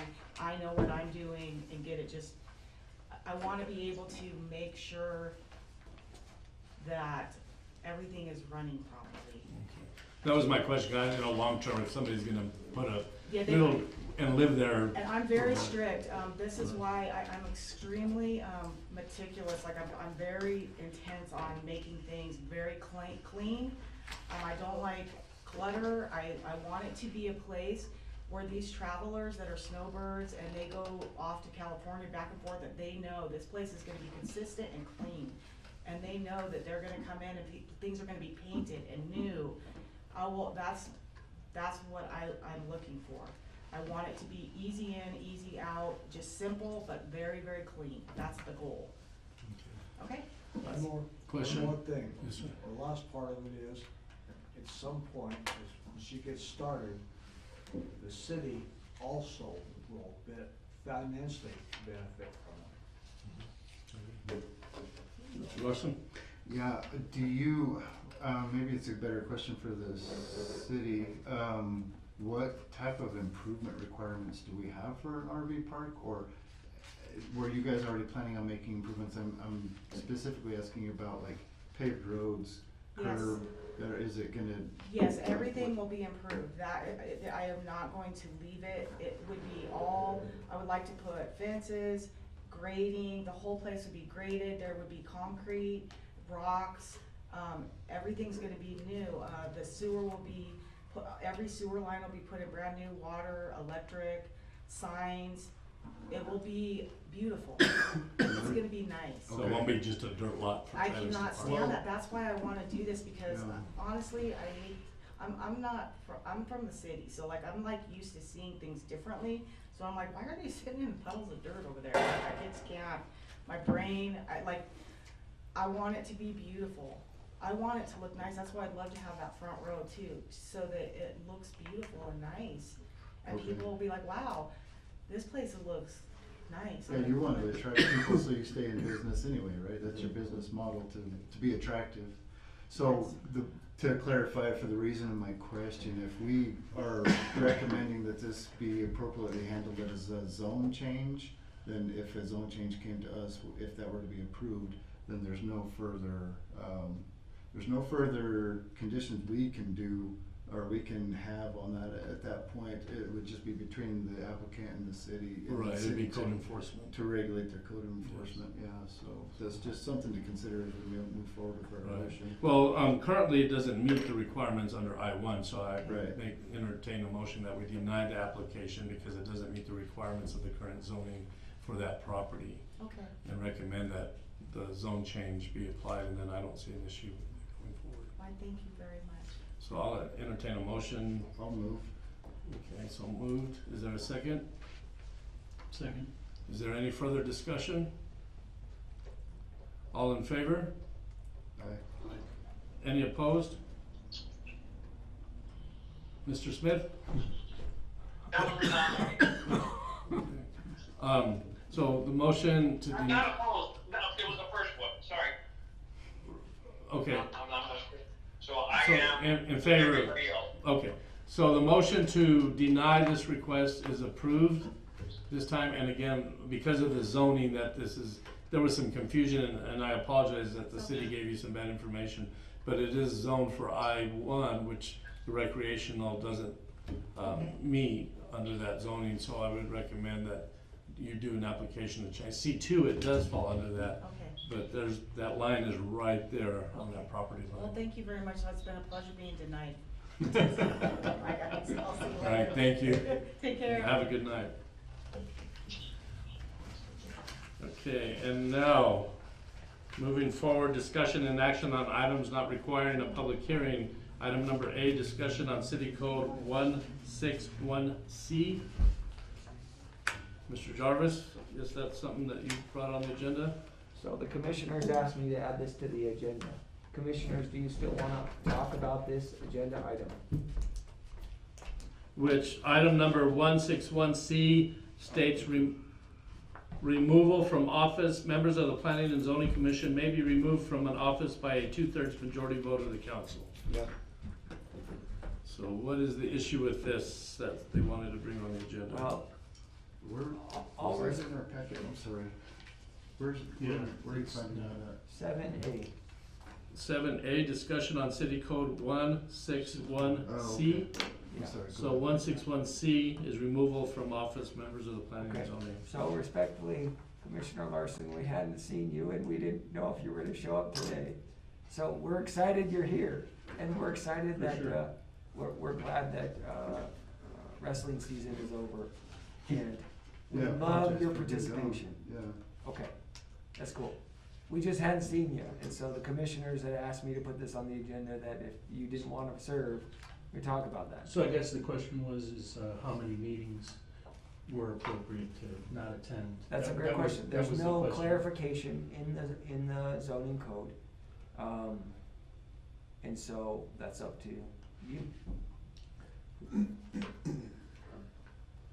And maybe that's something we can amend when we start looking at the whole city code. That We sounds can amend great. that to say if you miss 3 meetings or something like that. But that would be something we can put on the That future would- agenda to That would be for all of us. Right, Right, right, of course. Yeah, all of us, yeah. If you start hating us, buddy, Yeah, and you don't show up, yeah, we're just gonna kick you off. okay. Or you keep calling my house. I'm gonna keep Are you calling gonna your show up house. tonight? I'm gonna call you up and you're saying, well, I'm gonna stop eating dinner and come and join you. So that's all we have. I have a question. Yes, sir? So even if we voted on this tonight and said yes, it would still have to go to the city council, correct? That's correct. Yes, for any modifications of the zoning code or this would have to be approved by the city council if we make changes. That's correct. I would still say if we're gonna, we got it on the agenda, I would still say let's vote on it and then send it to the city council so they can get going on it. Cause I know they would be more than happy to move forward on anything that's good. So I still. So how would you like to amend that? Right now it reads removal from office. Members of the Planning and Zoning Commission may be removed from the office by a 2/3 majority vote of the council. So you're wanting to amend that?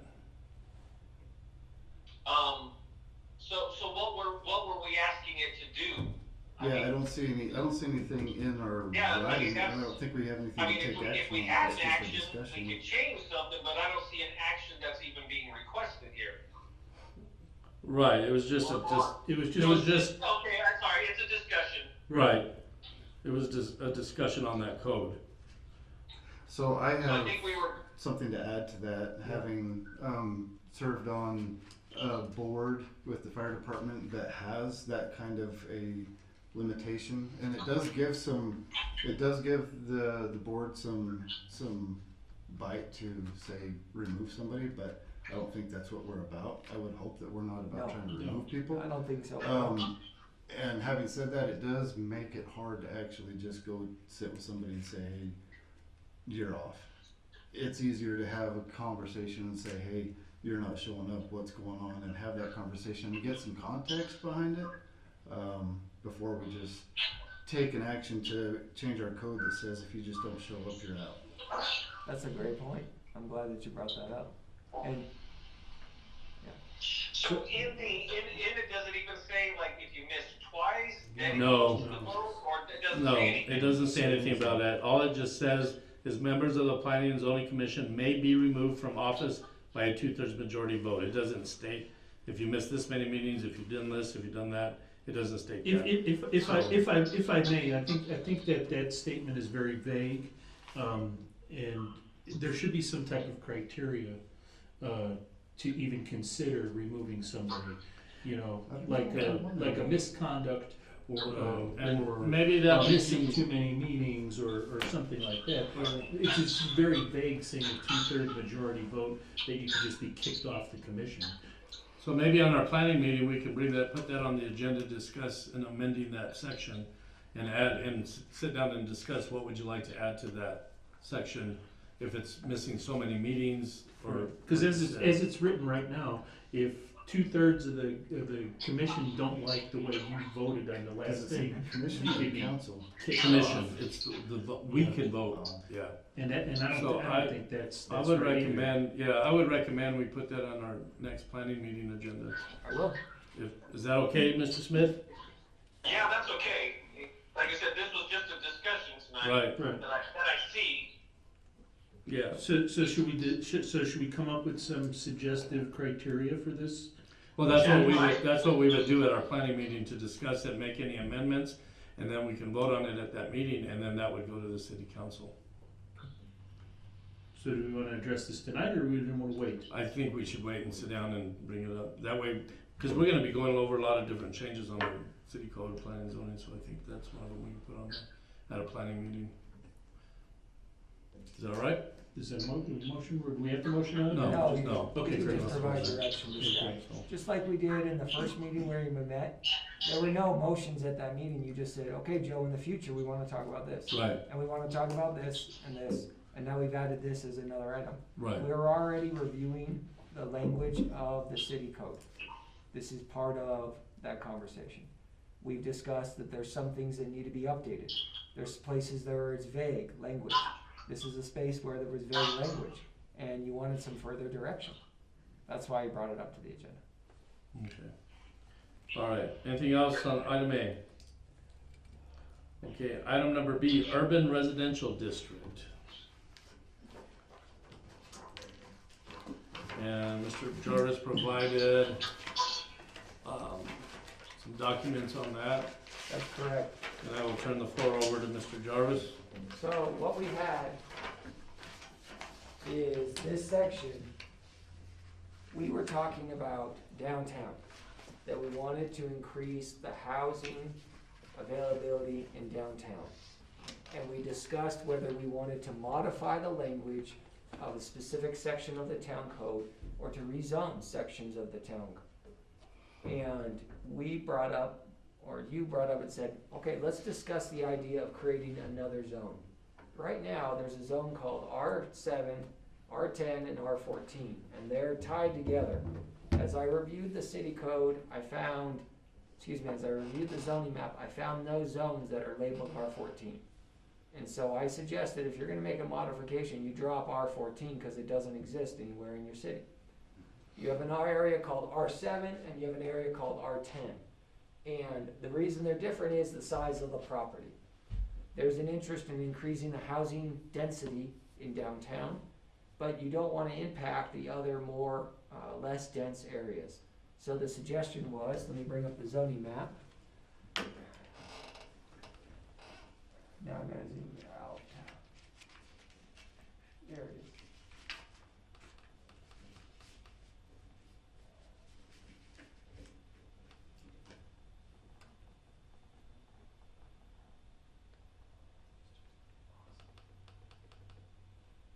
Oh man, okay. The idea was to relabel this as an urban residential zone. That would allow duplexes and apartments and housing with commercial on the first floor or on the second floor. Whereas in C2, it's only allowed, residential is only allowed on the second floor of a business. Now we recognize there's already non-conforming uses. The grandfather did. We're talking about new development. Staff has received requests for a number of spaces within this area, R7, to become more dense housing. That individual could request a spot rezone, which is not recommended. Spot rezone is not recommended. And we already know there's lots of non-conforming uses within this area already. So the idea was to modify just this area to be more urban residential by adding some more dense housing. And let me go back to the example that you have also printed in front of you. That's where we're at with this particular request.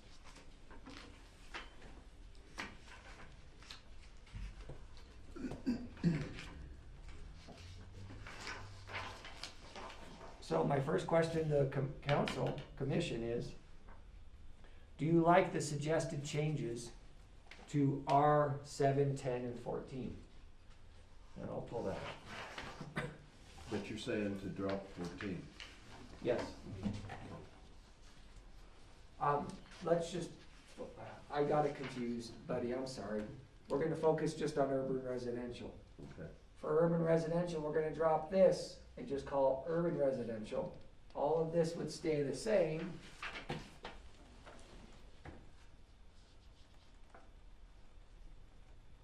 We would add permitted uses as apartments, townhomes, duplexes, and similar uses. And under conditional uses, we would drop apartment houses because we're permitting it.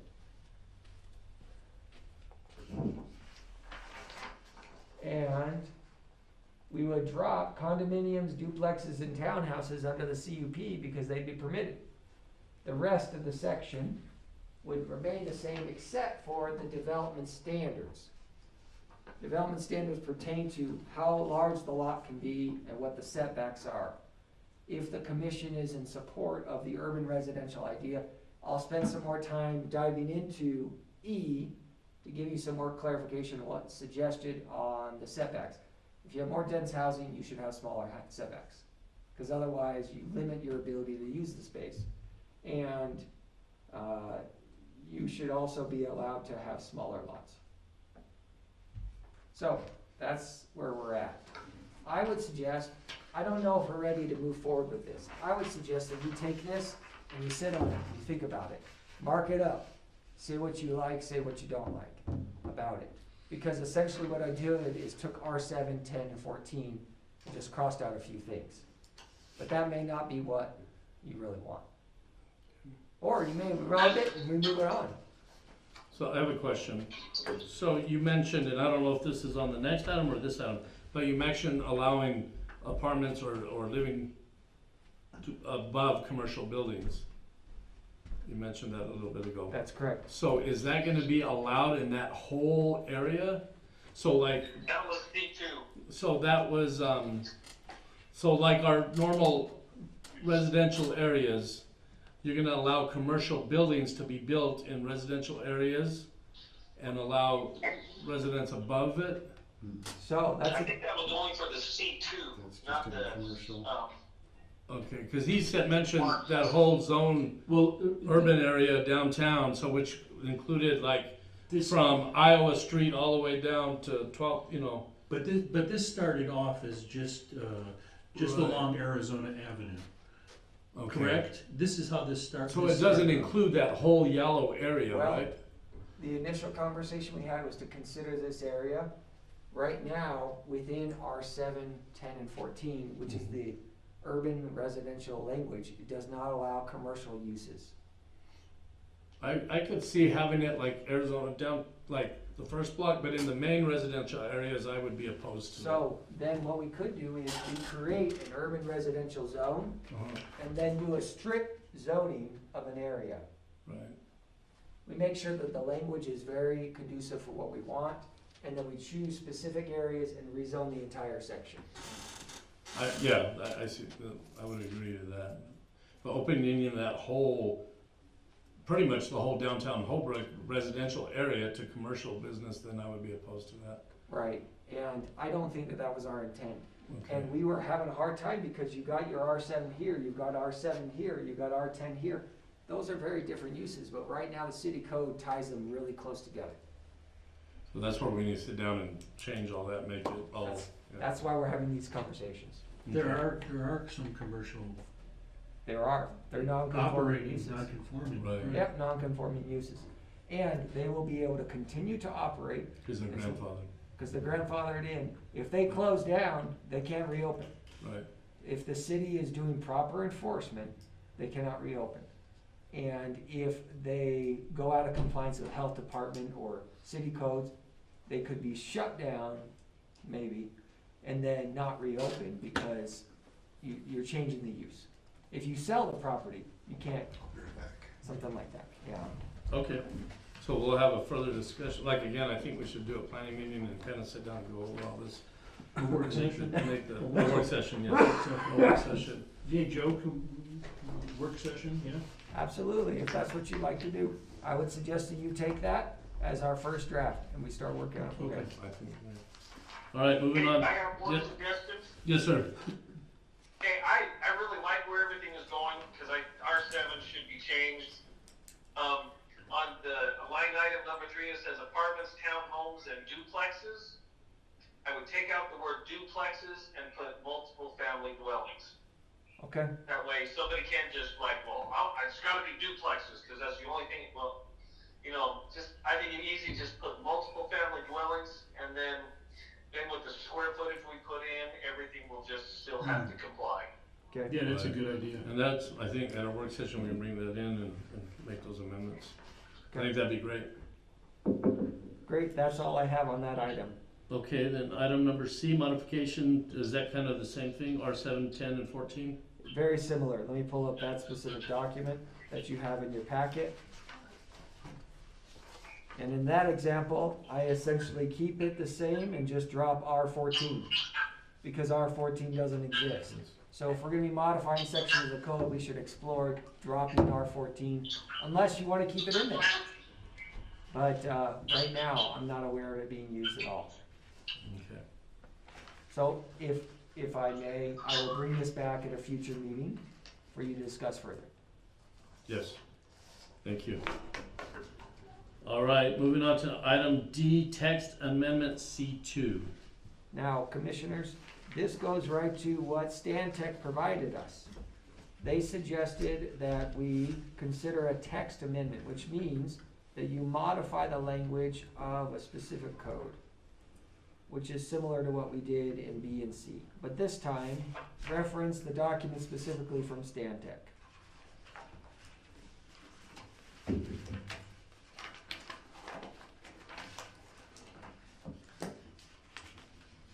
I gotta find my document, there it is. Okay. Stantec suggested that in your C2 zone, perform a text amendment to allow apartments and other urban scaled residential projects as permitted use.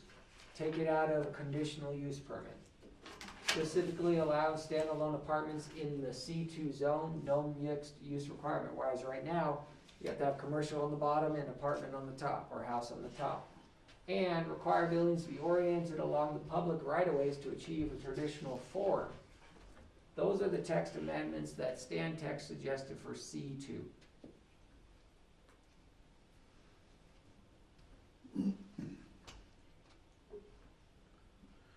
So, okay.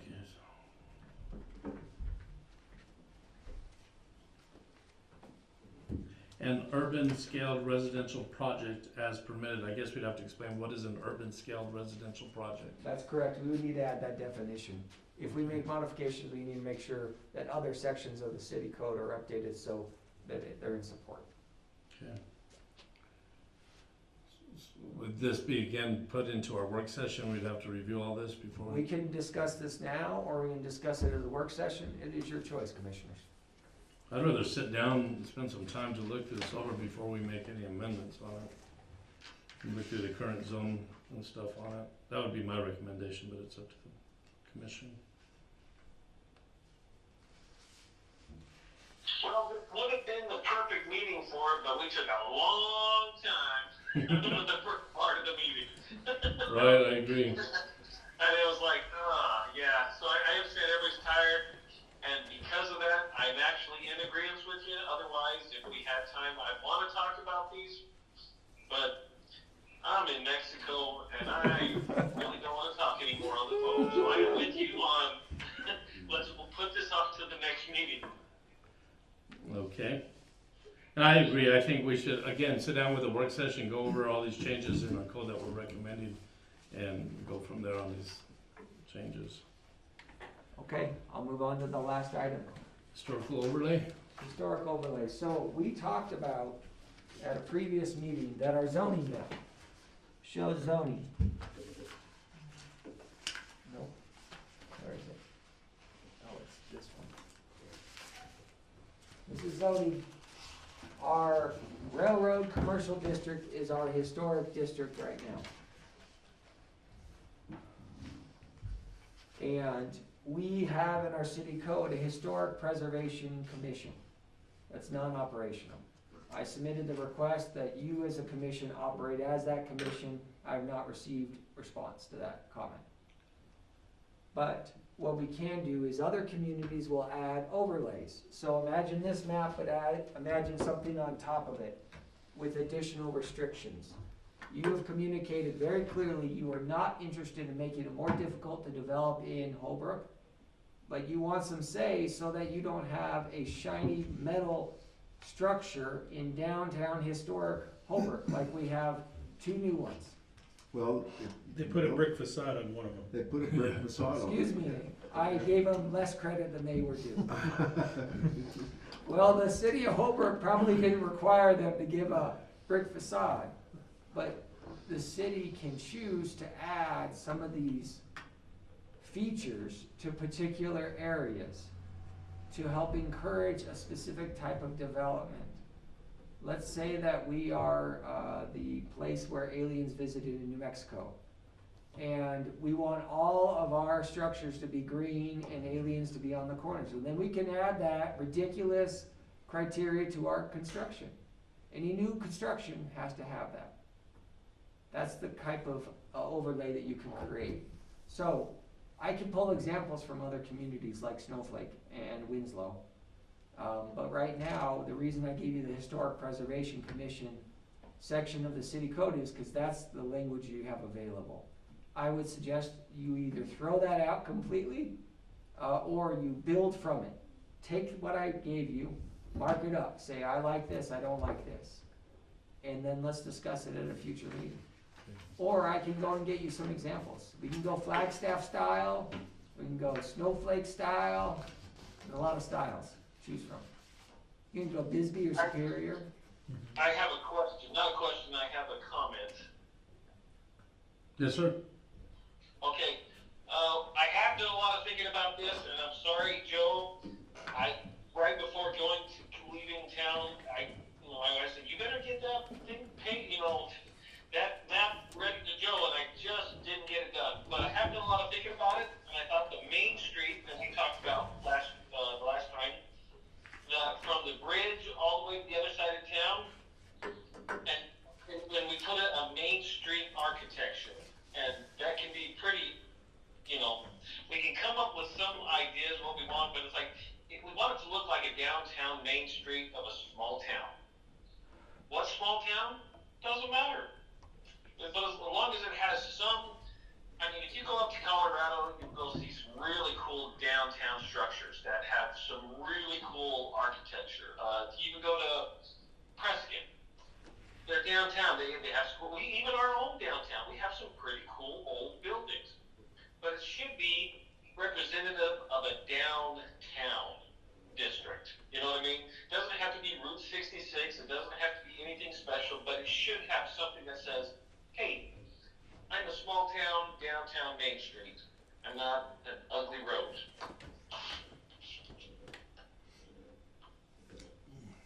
I agree. I think putting something like that would be a good idea, because I go to visit several towns in Texas and they have their old downtown, and it's neat to walk around those old, because they're, and businesses move in there and they keep them the way they, you know, historic looking. So I think expanding that historic district, like I said, the overlay on that area would be good. And again, I guess we'd have to set the map exactly where we want it to be. We put specific parcels, it goes parcel Yes. by parcel section. And then what restrictions we're gonna put on those for future development, right? Yes. It feels like what David mentioned and what we're talking about are kind of two different things, though. Like you said, David, there's a downtown feel, but we're talking about a historic district. And in my experience, historic districts are for preserving existing buildings and not changing those. But I don't know if that's where we're kind of morphing our conversation into We already creating a have a downtown historical feel. district, and we thought of doing an overlay over part of C2. That was in our last meeting. Yeah. I mean, not everybody was there, and that's what we talked about, is like, but we want to have another overlay just over part of C2 on the main street, Navajo and Hopi, up to the bridge, and just put another overlay, and that's what we can do, is we can just put another overlay. It doesn't have to say historic, or we can actually call it a Main Street, like I said, a Main Street architecture, but a Main Street overlay. Now, we could do an overlay that's specific to historic to help promote historic Holbrook. We could put a different overlay that's a different criteria. If I may, Yes, sir. I would suggest that you think about communities you visited and email me the names of those communities, and I will look to see if they have an overlay in their area. And if I do, then I can pull that up as examples for us to consider. And if we're interested in just a historic preservation, then look at this example from your city code and modify this version as your example. If you have examples, then you can build from. If you're just pulling from out of nowhere, it makes it more difficult. My other suggestion is, once you get a good framework, I would suggest that we hold a public hearing and invite people to come and talk. I imagine a lot of people who are here, especially that guy who's been here for 115 years, I think he said, or was it 80 years? It was 80 years, excuse me. I'm being sarcastic. Yeah. 80 years, that he would have an opinion to encourage you to reference. I was so excited to hear about all these wonderful people who really care about making Holbrook beautiful. I hope they will support it when we put the hammer down on some of the properties that have to be cleaned up. I really hope that they support that, because if they don't, then we're not gonna move forward. I'm doing some serious code enforcement on 2 hotels right now. And if those 2 hotels find people to start complaining at city council and undermines our effort, we're not going anywhere. Right. So that's side note. That'd be my suggestion. Think about examples. Pull that information together and let's further the conversation. You mentioned something earlier in the conversation of everything that was going on about areas being grandfathered in. I'm gonna talk more about that. Why were they allowed to go grandfathered in? I think, buddy, you and I were gonna keep having this conversation, and that's okay. You know, I can't answer that for you. you know, I think because the city never did any enforcement, and over time they're allowed, because the city never enforced anything to say you can't have this business in this residential area, and they've continued to do it over so many years. So after so many years, without the city doing anything, it becomes grandfathered in. and we, as a city, allowed that to happen. So, here's my personal opinion. Residents of a community need to hold their elected officials and appointed, that's the 5 of you, responsible for holding their expectations fall through. They need to elect people who are willing to do that. And then those elected people need to hire staff who are willing to enforce it. And without that support ring, you're gonna have deterioration. Yeah. And that's why people come to us as planning and zoning thinking we're code enforcement, when we're not code enforcement. I Yep. tell them, that's not us, you need to go to the city, because we can't enforce any The staff I've worked with are great people who are trying to do their best. And I can't speak to what's going on. I can only speak to my failures in my ability to complete my work. That's what I'll do. You don't have But, failures. well, give it time. Give it time. So, I think I have the direction you gave me. Thank you, sir. Gentlemen. Is there any other comments? Then Does this lady have anything to say? Oh, I'm just here to listen. Oh. I'm just hanging out. Do you want me to talk about the application at all right now? Which one? Yeah, I think, and again, they brought up a good concern, because they're given a one-page document, and if we're gonna require all this information, then I think the application needs to be updated to require them to put all the information on there. In fact, it does say on here, official use only fee is the requested conditional use allowed in this applicable zone. So the city should provide that information to us, yes or no. Is the required site plan attached, yes or no? Landowners within 300 feet were notified, yes or no? None of that information is even provided to us and we previously got a recommendation from the city whether to approve or deny it. Okay, so you want recommendations, okay? And so, but I mean. Well, I think the actual city application needs to be updated, and I don't know if we wanna put that on the staff, or if, like you recommended us bring some overlay examples to you. Yeah, we could look at other. I'll be willing to volunteer to reach out and get some examples of Like applications and present them to you, maybe we can. And see what their applications look like. Yeah, I don't know if we wanna get bogged down in those weeds, but maybe just give some suggestions to the staff of the things we wanna see on the report, like a staff report. And we can reach out, like Dawn Wilson that was here, she's on the Show City, our planning and zoning. I can reach out to her and see what their application looks like.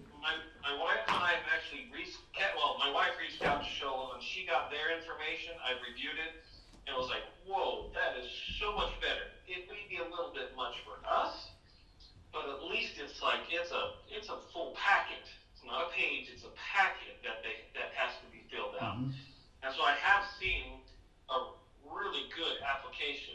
And I think Sholo's would be a great one, since somebody else just mentioned Sholo that they have a connection with. And I've already seen theirs and I liked it. I think we could take that and modify it to fit our needs. But there was a lot more information that the applicant needs to provide, and then the city can actually go with that. And then there's fees that go along with that, because we can't just keep on saying, well, guess what, city? For $80, you need to spend 6 hours. 6 hours of city time is gonna be more than $8. For a review of what is going out there for a big project. So that's where it's like, yeah, our process needs to change and in a big way. Again, maybe at that work session, we can bring different examples of other cities and towns' applicants and then kind of make our own up. Would that be a recommendation? I think that makes a lot of sense. Spend some time looking out, and if there's specific cities, let me know. I don't mind pulling that up also. I know you're in a volunteer position, and so I'm ready and willing to help you out if there's specific place. But I would recommend we pull up some applications, because that was a serious default. It may, and unfortunately, I provided you information that was provided me, and I did not feel like I had the authority to come in and say no, because I'm trying not to step on toes. But I agree, there was just insufficient information. The two applicants agreed. They're like, that's all I'm supposed to provide you? No. And when it came to, on the detox center, I thought, what kind of site plan can they provide? The building is already there. But now I understand what you're asking. You're asking for a facility site plan. Whereas development on blank land like Miss Hatch, a site plan makes a lot of sense. But when a structure is already there, then we want some details about how the property is gonna be laid out. They didn't even know the square footage of the building I pulled. That was a Yeah. little I interesting. pulled the Yeah, record. It's today was the first day I'd ever seen the building. It's like, okay, that was, but to I a still certain remember point- it as J.C. Penney's. Oh, okay. But in some ways, I think it was a really positive meeting. One, the way you handled yourselves was excellent.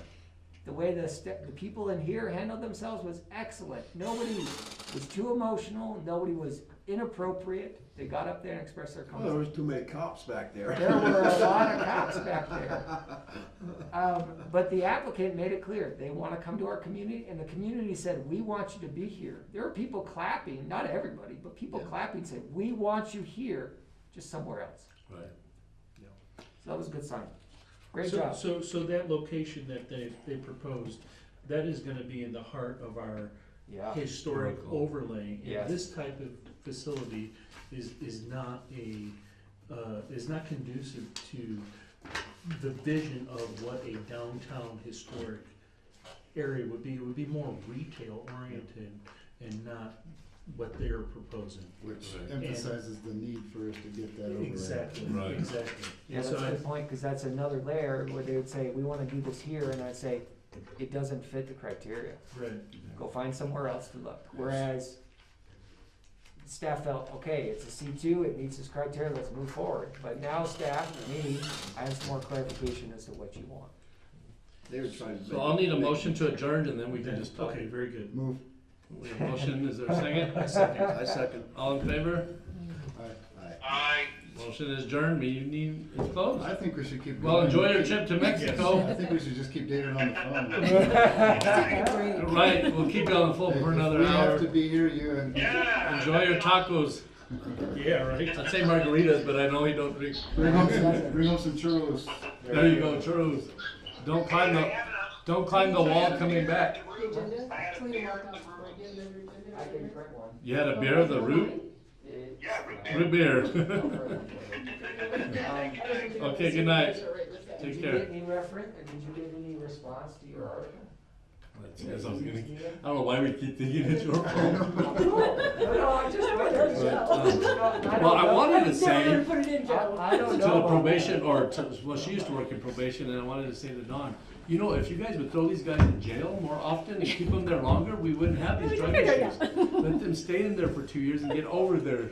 And then, but No, I think the drugs are worse inside the can than they are outside. well, anymore, I yeah, know, that's probably it's a good. true. That's just my old. Well, and then you ask the law enforcement that, and they point the finger at judicial and say, Yeah. they just release them. Well, when you read the Holbrook Tribune and the court report, when, you know, so arrested for drug possession of drug, blah, blah, blah, blah, blah, judge so-and-so gave them, a year, 1 probation, and time served of 27 days already served. Yeah. And they go on, and I'm like, And they're oh my out. gosh. And they're out. I remember I had Judge Lamb tell me once I was visiting with him, he's like, you know, you put in what we give you in the paper, but you don't understand the history that we deal with and some of the things. I'm like, I don't need to. I see you going around. It's gotten to where I see names in there. Like I saw an obituary for someone I've never met. I felt sorrow because I had seen him in the paper for so many times. I felt I knew them, and I'm like, oh my gosh, I don't know this person. They've just been a criminal for 20 years. Right. I keep their ass in jail. Keep their. Yeah. It's. I mean, I know it's not easy. It's, I know. but I do think it is something worth having. Just like you said, not here. It's. Sometimes I want to go to jail because then they get free medical, free food. There's some free- positive. There's some good things. No If they shit, don't I end up have in to the worry about paying prison, my bills. yeah, the jails. I wouldn't want to go to the prison, but the jail, I The would. jail, I can yeah. handle the jail. You get recreation time, you get the Exactly, head. you can go You want me clean to the. email you those agendas? Make some Anyway, friends. I'm old school, I guess. I'm an old police It's just officer. Linda and Other day. Fred. I forgot you were in the DPS.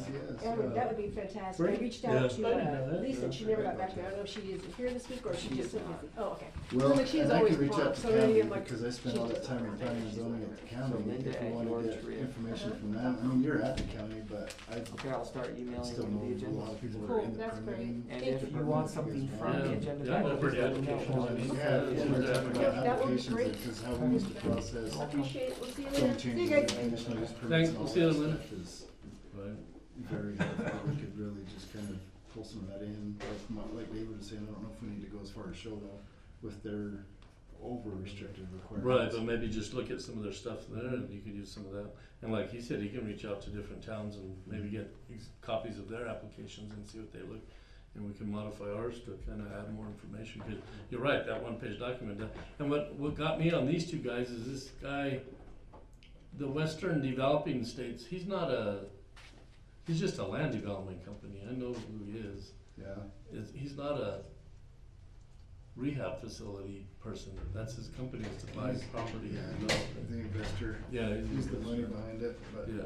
I know, and I got a few texts like, Catherine's not the realtor in that. So I called her and she said, no, and I